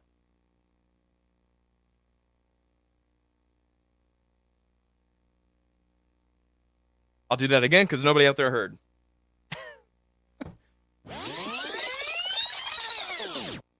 Article number 2, overplaying. In section 1 of overplaying, it says, overplaying helps you, not the bars or venues. It's selfish. This is a big one, and I have a very strong stance on this and have had for quite some time. Here's the deal, right? So everybody wants, especially right now, everybody wants to play as much as they can and get out and gig as much because the world is weird and things are different and times are hard and all this stuff, right? Guess what? The same rules still apply. If you want, obviously we have limited capacities right now, right? With all the pandemic stuff. And sometimes it's hard to even get the capacity limit that's cut down to come out and see a show. You have to take accountability and responsibility at a certain point if you've done 2 or 3 shows during this pandemic and you can't even meet the limited capacity. Something is not right, and it is not the bars. Sorry. No, I'm not sorry. It's you being selfish. It is you thinking you can pick a paycheck up from this bar and then pick a paycheck up from that bar, and you're good because you've got a guarantee, or you're good because, well, hey, $100 is better than no bucks, right? Well, you're not thinking about the big picture. You're not thinking about the bars and the venues that have to staff, that have to pay a lighting guy or a sound guy or this, that, and the other. And they're not even hardly breaking even if they're not even bringing in the limited capacity that they're able to.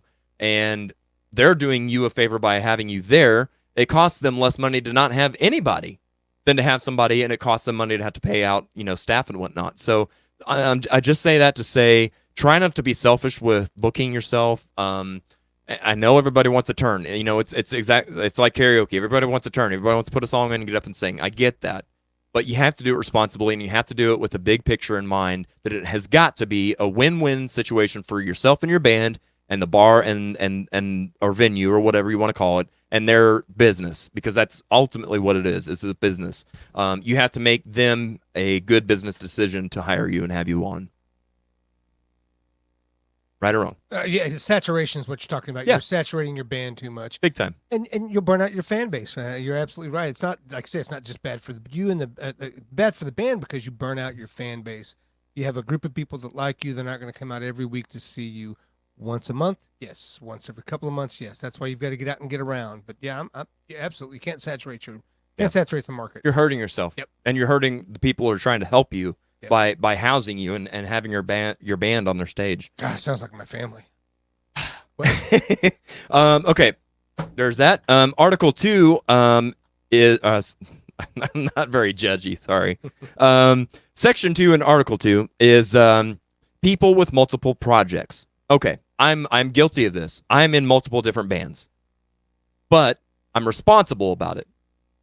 I don't play in this band this weekend and my other band next weekend and because I know that, limited as it may be, I, Jared, have somewhat of a following of my own.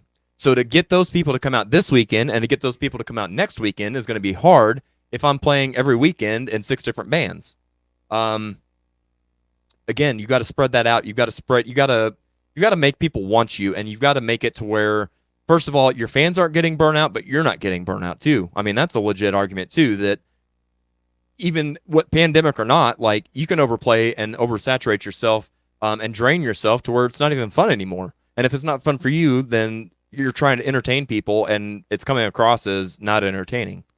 So Well, when you start having fun, that's when you know you're a professional. I mean, that's really where it comes down to it. Only if you're making good money, though, right? I mean, Money at least. I don't know, I think that's very. I think it's very specific. Like as a lead singer, as a front, somebody in front, absolutely. Bass player, nobody cares. I'm kind of stuck in 4 right now, so I am myself full, but I'm responsible. I've got calendars and like I everything's taken care of and nobody's getting left out. But nobody's going, oh man, I saw that bass player last week at this club because it's right. bass. Nobody cares. But absolutely, if you're trying to get your following and get you going with what you want to, you can absolutely oversaturate yourself by playing with too many projects.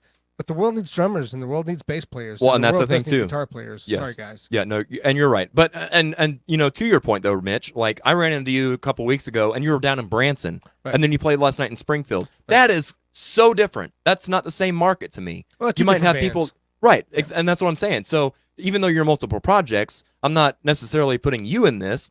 Maybe it fits at some point, and that's fine. But like, you're not booking this band and that band in this town. You're like all over the place, and that's what I'm saying. Just Right. shake it up. I mean, you know, it's you gotta change things up. Somewhere around here, I must have missed a comment from my dad. I don't know where. Anyway, Jesse says Daryl Isaac's hot. Maybe he's just late to the party. Deb says Amy Oberbeck, yes, but I didn't get to come in, and I don't remember why. Oh, didn't get to come. Gotcha. I don't know. I'm assuming that she's referring to the festival thing at Just One More last year. It's so I'm trying to get better too about like there's a delay and my conversation goes on, so I have to remember what I said. Okay, so in Article 3 of Section 2, it says make more money with more people, meaning that yes, even though you think, okay, well I can play this weekend here and I can play next weekend here. So if this is $100 and that's $100, that's $200, right? Sure, but what relationships are you building? Meaning, what are you doing for the places so that you're playing at, the bars or the venues, whatever you want to call those. And my point to that is, if you only played this one and then played this one in 6 weeks, your turnout would be better. You would make more from the door.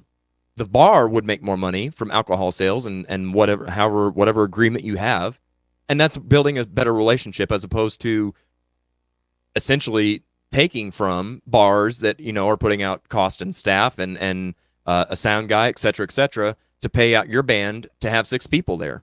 Part of that is choosing your shows wisely. You know, it's marketing. You have to have a target, you have to have a goal, and you have to know how to get to that goal. It's not just like throw and see what sticks. Nothing's going to stick. Because there's no plan with that. Like, you have to say, okay, I'm going to go here, I'm going to play this month, and then I'm going to go over here next month and see if there's any growth. If there's any growth, that means I've done something right somewhere. And you figure that out. But you can't just go here and there and say, well, this bar doesn't have a crowd, or this bar doesn't have a built-in crowd, or guess what? At a certain point, it's not the bar anymore. It's you. It's something, whether it's you're not practiced enough, whether it's you're wearing shorts, whether you've got green hair, I don't know. Something on your end. So, again, this is accountability court. Sometimes you just have to look inside at yourself. And I say that at the same time, you also have to look at the big picture and who all you're doing business with. It is not just you and your audience. It is you, the audience, the bar, all that comes into play. So I'm seeing some comments come in, so let me jump over to these.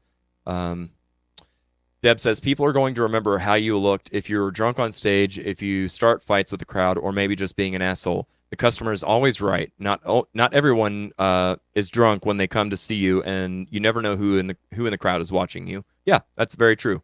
I mean, those are great points. Like, you represent not just your band, but your brand.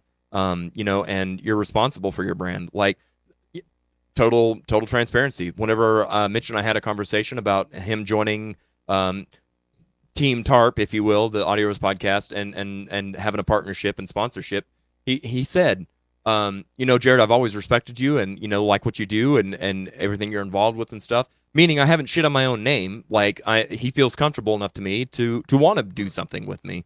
And whether that means, you know, what we're doing, or if you're looking for somebody with a band and you're having a hard time finding members, maybe there's a reason why.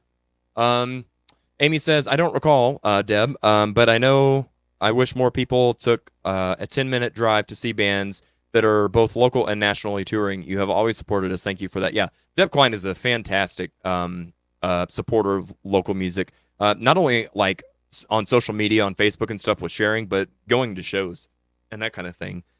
So yeah. Chris Snyder with a great point. We play a different city every week. I love it. So much better than every other weekend at Archie's. No offense. Yeah, and I understand what you're saying. You're not saying that about Archie's. You're saying it's not the same thing over and over and over. That's my whole. That's the whole point. Is diversity. You got to diversify your band.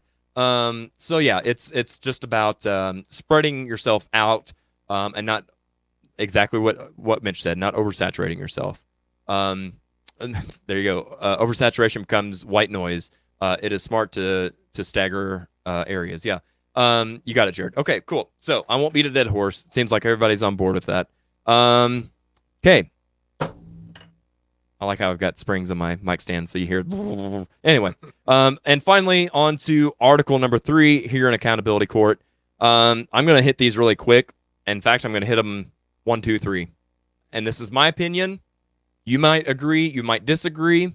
This is weird for me to be like putting myself out there and say, this is how I stand. But guess what? This is how I stand. No local band needs a manager. No local band needs a promoter. No local band needs a booking agent. You do it yourself.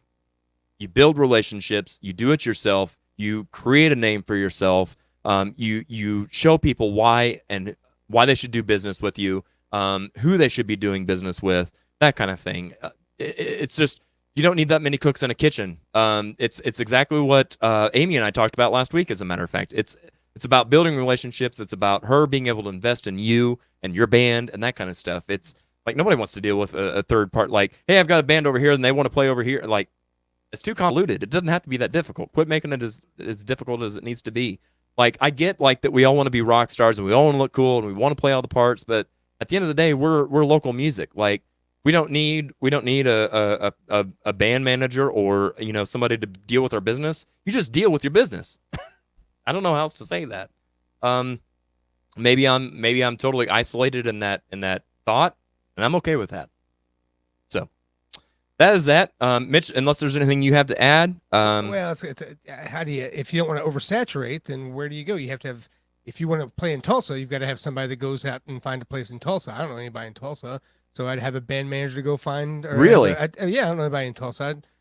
Mostly because it's Oklahoma. Because let's say Arkansas. Banjo. Maybe Arkansas. Well, yeah. That's really banjo country. Well, let's just say Kansas City. Like, if I want to play Kansas City, I don't know anybody in Kansas City, so I would have to have somebody that knows that market to go do it.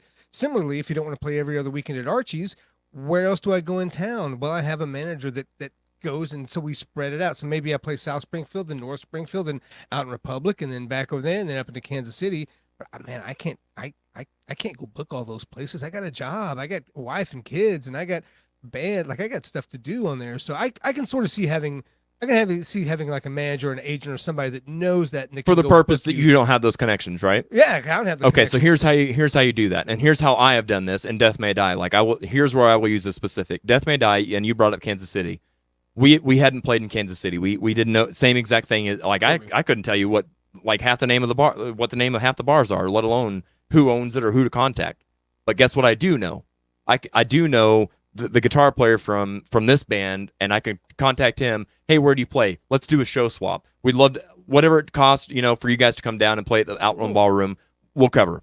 And then in return, do the same for us to get us up in Kansas City. While you're in Kansas City, then you meet the bar manager. So that's what I'm saying, is building relationships. Yep.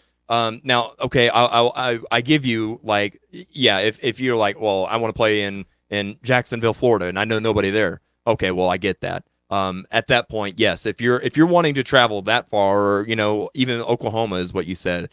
If you want to travel that far, I get it. I don't want to go to Oklahoma. Sorry, No. that was a bad example. Fair. But my point is, if you're in this circle, if you're in Northwest Arkansas, Joplin, Springfield, Clinton, all this area, you should be able to do that yourself. Just my opinion. I can see that to a certain extent. I will say, you're right. I play with Ricky Lamb and the Fanatics, and we do all that stuff down the coast, like that whole tropical rock scene. If you guys didn't know, there was a trop rock genre and a whole scene of that. There absolutely is. That's absolutely 100% how you do it. You go down, you get in with somebody, you go do a couple of things, and then you get in, and then you go play, and then that leads over to somebody else and somebody else. That whole Trop Rock scene is completely on knowing somebody who knows somebody. It has absolutely zero to do with having somebody being a manager and booking it with you. So that's alive and well in that genre. Yeah, that's really cool. Yeah, that's cool to hear. Here we go. Steve Stewart says we all need a Yoko. Well, that might be true. You can be my Yoko. Okay, so what else have we got? Oh, Brian Betancourt says spot on. The relationship is key in sales. Yeah, absolutely. It's no different from what I said earlier about Mitch knowing, most of his customers' names and faces and that kind of thing. Like, it's because he's built relationships with them over the years. Same thing with booking your band. Amy says creating a relationship that's viable and long term. There you go. All right. Those guys are awesome. Okay, so that is accountability court. Now I will tell you that I took it a step further too. Here's the thing. I'm doing this kind of tongue in cheek. That's why I have the whole thing. Like it's supposed to be kind of funny, but there is some serious content there, and there are things that really people need to be accountable for that they are just taken for granted or taking advantage of, and it's got to stop, because if not, then we're spinning our tires and nothing's going to improve. So stop overplaying, look professional at the very least. If you take nothing away from the last 10, 20 minutes, look professional, and whatever the other thing was I said. Stop overplaying. Stop overplaying. Yeah. Okay. I agree with you. You look great in that, by the way, too. I mean, I feel great. You look. I feel. I mean, you look good. I got the power. Don't do that again. But Okay, yeah, yes, you sir. look great. You look great. Okay, now for added tongue in cheekness, I created a little something so everybody can really get their panties in a wad. I've created 10 commandments of local music. Oh Lord. Can I get an amen? All right, so number 1, be on time. Now, whether that means for load in, that's kind of everybody's initial thing. But here's the other part of what that means. If you have a Facebook event, or if you have whatever advertising, you say, my band starts at 9 o'clock. 9 o'clock comes, or 8:55 comes around, and there's 6 people there, and you're like, oh, I'm going to wait till 9:15 and see if there's more people here. No. Unacceptable. Start on time. The reason nobody comes until 9:15 is because the last 3 shows you did the same thing. So if you say you're going to start at a certain time, start at a certain time. Set a precedent. People will change and adapt to you. Again, these are all my opinions. Look professional. We already hit that one. It's very important. It's very important. No negativity. Okay, this is one that we haven't talked about. No negativity, in my opinion, I like how I'm always like jacked up way high. In my opinion, means a couple of things. Like, your sound guy isn't paying attention to you and you need more guitar in your mix. Don't get on your microphone and say, hey, jackass, I need more. No, you're fucking done. Like, nobody wants to do business with you anymore. And not only that, the people in the crowd, that is awkward as hell for them to sit there and watch you throw a hissy fit. The other thing is, it's not a political platform. You're there to entertain people and have a good time. Like, I don't want to know who you think we should vote for. I don't want to know nothing. No negativity, no divisiveness. Like, just, I don't know what to say on that. It's just not the place for negativity. It's supposed to be a good time. You're supposed to have people want to come out and have a good time. Everybody's like, hey, how's everybody doing out there tonight? They're not going to say we're having fun if you're out there being negative. So don't be negative. Oops, wrong one. Number 4. No music stands or iPads. Okay, we already covered that. No fans or blowers on stage. Now we're not talking about groupies. I think this is called fluffers. I think that's the actual technical term. True. Now this, I'll be honest with you. This comes first and foremost from me as a production guy. I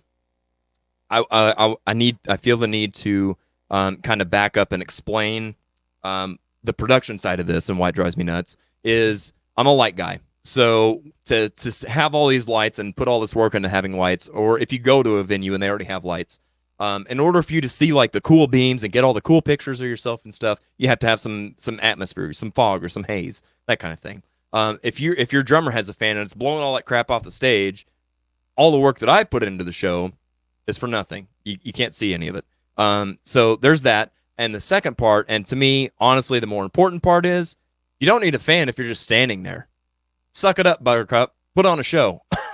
You know, I mean, now we can get into the nitty gritty. If it's 100 degrees and you're playing outside, and fine. If you're standing in shuffle in December and you've got a fan on yourself, or even in June, you don't need it. How's my hair gonna blow though? Like if I can't get my hair blown back, I'm not sure. I've got to have like. Then you've got the wrong fluffer. I got a Steve Vai it, man. I mean, I can't just like be out there without my hair going. What are you talking about? You wear a cowboy hat anyway. Shut up! Just with that band. Oh, you don't have your Hawaiian shirt flapping Dude, like the Trotbach band. We all take fans. We just played a few weeks ago. But you and it was play 100 outside. Playing outside, 100 degrees. Yes. Sunshine on you. Yeah, it was totally critical. different. Yeah, and I have smell- been guilty of this. I have been smell guilty of terrible. this. I have Wow. brought fans to shows. I will not anymore. And I move on stage. But I get you inside. We've got smoke machines. Like you got haze machines and things. Yep, you have a Like presentation. I mean, full disclosure, like every 3 shows, I go through like $60 worth of that stuff and like no time. So don't waste my damn money. Otherwise I'm gonna have to charge more. Anyway, okay, so back to the list. Number 6, no drink holders on the mic stands. It looks amateur. Sit it on the floor. You don't need it. It's just hokey. I don't know. My opinion. Number 7, don't tell jokes between songs unless they're good. Here's the deal. You're a musician. You're not a comedian. I understand that, you know, somebody breaks a string on stage or something. You feel you got to buy time. Here's an idea. Like, play something. Like, I don't want to hear a bad joke. That's just awkward. Just like this is awkward. Moving on to, well, that went fast. Okay, so to go back, use venue-appropriate pics for promos. Now, this is another one of Jared's personal kind of things, and even bands that I work with, and you guys know what bands I've worked with, have been guilty of, hey, come see us next Saturday night at Shuffle. And you go on their Facebook page and their event, and it's a picture of them at the Riff, or it's a picture of them at Just One More. That confuses people. You think it doesn't matter. You think, oh, yeah, but that picture is really cool. Okay, we'll get a really cool picture of you at Shuffle or at Just One More. You know, like, keep some symmetry there. Again, going back to what I said, there's a lot more, and, you know, immediately off the top of my head, I know I said, you know, maybe practice more. But there's so much more that goes into this business. You know, maybe you're falsely advertising and not knowing it. You know, maybe people look at the picture and think, oh, I see Wicked Shimmy and I see Shuffle. But they're using a picture at, or they're going to be playing at Just One More. You know, like, just keep it symmetrical, keep it congruent. Is that the right word? I don't know. Yeah. Yeah. Get some good pics taken so you can use it for anything. That's the key right there. Get some good general pics of your band taken that you don't have to have venue specific. Yeah. Yeah, and that's very true. Yeah, that's very true. And on that point, back to the list. Give photo credit to the photographer. Everybody wants the cool picture of themselves so they can use it on their social medias and their profile pictures and all that. It doesn't take but 2 seconds to tag the photographer and or if they have a company, that kind of thing, and give them credit, because it's no different from what we talked about at the beginning of the Facebook stuff. It doesn't take but 2 seconds to give somebody the credit that they deserve. No different from, you know, if you have a promoter or a booking agent or whatever, and they're just like, you should have this band or whatever, but I don't even know where I'm going with that, but give people credit is what I'm trying to say. It's that simple. And finally, pick up after yourself. Oh God, yes. You know, again, this is me being a production guy stuff, but nothing like being the first guy there and the last one to leave. And as I'm packing up at 2 a.m. or whatever, having to, you know, shuffle through all your old set list, or shuffle through your empty shot glasses or your empty water bottles, or, you know, and then not only that, the people that are there that actually work at the place don't get paid enough to pick up your shit. Nope. So be an adult, pick up your stuff. You wouldn't leave your front room like that at your house. Don't leave it, you know, whatever place you're playing at like that. Again, it's about building relationships. That's the kind of stuff that looks bad on you and your band. If you are the person in your band that always picks up and your drummer is horrible about it, call them out on it. I can't call everybody out. You've got to hold accountability. Say, hey man, I don't like, you know, hey, we're trying to come back here next month. Like, don't leave that stuff laying. Like, it takes 2 seconds. That's that. That's my official 10 commandments of local music. If you don't like it, send me an email to the Audio Roast Podcast at gmail.com. And yeah, that's that. Like the regular ones, I'll probably break a few of those commandments. I'm sorry about that. I'm going to ask for forgiveness in advance. That's what I was going to say. I mean, they're, Yeah. I'm sorry. they're rules, so they're made to be broken. But honestly, they should be kind of taken seriously. So let's move on and see what is next. I think we're going to probably be wrapping up here pretty quick. So let's see what we got next. Oh, well, there you go.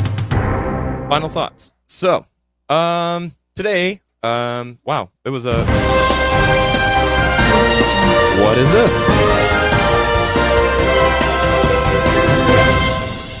I feel like we've done this before.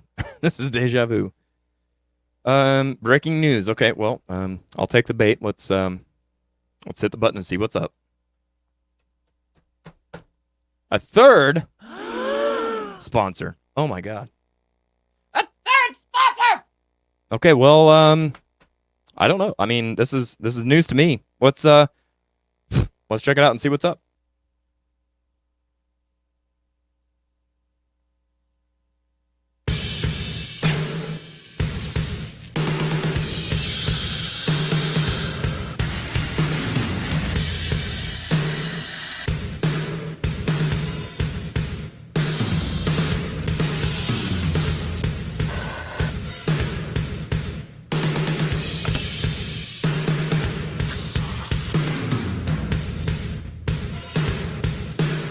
Classic Rock Coffee.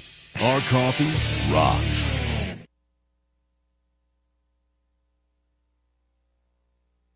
Holy cow! We've got 3 freaking sponsors, you guys. You can't tell me that we're doing something that's not right, that we're not making waves. We're making waves. We're making progress. It's thanks to you guys, and again, it's going back exactly to what I said. Building relationships, right? That's what I've been trying to do behind the scenes of the show. Like, I know it looks like, fun and games on the show, but there's actually business behind this that I'm trying to get more than just musicians on board with the concept of improving things and making things more available to people and supporting people, that kind of thing. So that is correct. Classic Rock Coffee and the Audio Roast Podcast are in business together. So it is very awesome. I want to jump to the comments here. Steve Stewart says, you would make a great manager, Jared. Thank you very much. And I have been at a salon. So it's a role that I enjoy. Oh, man. Mark LeBrock. Going through wet mic cords. Absolutely. The bane of my existence. Can't stand it. Brian Stokes. The bands that I've been in have always complimented about cleaning up after ourselves. It's just the nice thing to do for the bar staff. Absolutely. Again, it doesn't take but just a few seconds, and you wouldn't do it at your own house. Woohoo! More breaking news. Taking in the sponsorships tonight, says Christopher. Absolutely. Deb Klein says, coffee! Okay, so, yeah. How appropriate for somebody with music and coffee to go into business with somebody with music and coffee, right? Like, this is something I've been working on for a long time behind the scenes, and I've held close to the vest and tried not to, I don't know, let the cat out of the bag, because there's a lot of stuff that goes into something like that. So, that being said, sometimes things need to change, and this is one of those times. So I'm going to jump back over here, and I'm going to tell you that we're going to have to do a little bit of, I don't want to call it rebranding, but, a little new logo something maybe. Let's see what this is. Maybe. Nope, that ain't it. Here we go.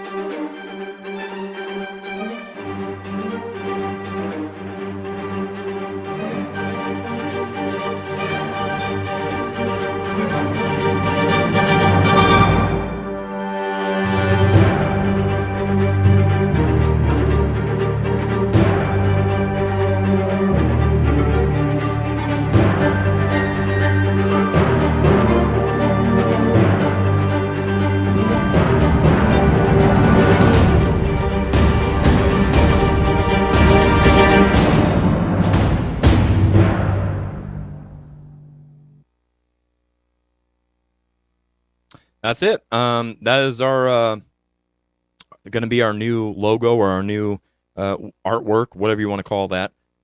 So yeah, I'm so honored and so happy to have all of 3 of the sponsors that we've talked about tonight on board with what we're doing. I think nothing but great things to come from the future. So, the time is nigh.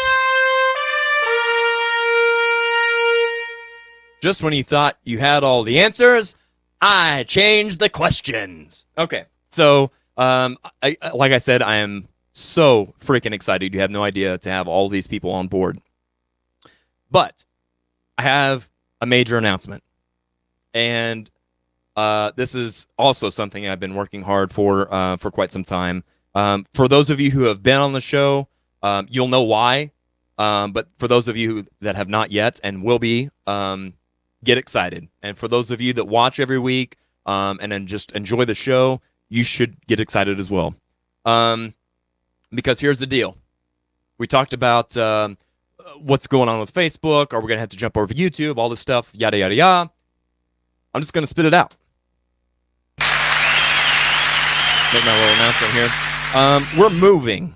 That's what's happening. We are moving. So where are we moving to? We're not moving off of YouTube. We're not moving off of Facebook. I saw it right up here in the comments. Somebody guessed right. Live from the Classic Rock Coffee studio, we are indeed moving over to Classic Rock Coffee. I will have a podcast studio over there and set up, and it's going to be freaking awesome. I cannot tell you how excited I am for this. I've been bursting at the seams the last week or so since I kind of teased that there's an announcement. Everybody's like, hey, what is it? What is it? And I'm like, well, little do you know, I've got way more than one. But I'm very excited also to be able to move. I am in a 10 by 10 little spare bedroom currently. And I've tried to make the best with, just a little bit of room. And again, if you've been on the show, you've seen it, and it's cool, but it's tight. So I'm glad to be able to get somewhere where we can kind of stretch out. Like, see, if you look over here, like Mitch is just all, cornered in. Like nobody puts baby in a corner, but yet I have. So needless to say, next week, hopefully everything goes well. We will be moved over there. There will be more fun stuff to come, and I don't know what else to say other than I'm freaking excited. I am so happy. Let's see here. Brian says, "Spill the beans." There you go. Audio podcast grinders. Yes, indeed. Nice, honey. I'm so happy for you. Thank you very much. Congrats. Thank you. Are you having Axl Rose on the show? I am not, but I will have Jason West and Timothy Broadbent. Slash. You said Slash. Not Slash. Sorry. Not Slash. Yeah, no, definitely. No. It would be Axl. Of the two, it would be Axl. If you know anything about me, it would be Axl. Axl. Nice. Okay, so yes, we are gonna have a disco party to open things up. You guys, it doesn't even just stop there. There's gonna be so much great stuff happening in the future with everybody that's on board Team Audio Roast. So stay tuned. There's gonna be a lot of fun stuff. This is great, and I hope you guys are as excited as I am.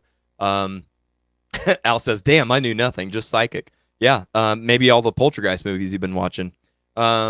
Lisa's comments are not working. She is super happy for you. Thank you so much. I'm so glad to hear you guys are excited as well. So yeah, good stuff. Good stuff. Okay, I think this is actually our final thoughts this time. We're gonna go ahead and wrap the show up. I want to say a huge, huge thank you to all 3 of our sponsors. Let me get it up on here. Springfield Music, of course. Mitch, Brashears, thank you so much for being here on the show. Well, thank you for having me. It means a lot to me. Thank you to Amy Oberbeck, and just one more. Thanks to everybody over at Classic Rock Coffee. This has been a long time in the making, and this has honestly been really hard for me to keep under my hat, because whenever I'm a good secret keeper, but when I'm excited about something, it's like, I just can't, man. I just gotta let it out. So feel so good about being able to finally say something. Let's see here. Oh, and I wanted to recap this too. I'm not in the game of calling people out, but you can't expect change if there's no accountability, or you can't expect improvement either. So that's why I did the fun little accountability court. Serious stuff, though. At least think about it. That's going to do it for the show. I just want to say thanks again for everybody joining us here. And Mitch, it's been so cool to have you on. Thank you. I'm glad you stayed for the whole show. You know, you're like, do I need to go? I'm like, no, stay and have fun, man. So I'm usually kicked out before last call, so I just didn't know if that was going to be the case here again. Or not. I wasn't sure. No, sir. So, all right, well, guys, spread the word. Nothing but good stuff happening over here. So I hope you guys have a great week. Remember that times are hard for everybody. So may your coffee and your love of music be strong, but your love of music be even stronger. I said that wrong. Your sense of humor, may that be even stronger. There we go. We will see you next week, guys. Thank you so much. Yeah, have a good one.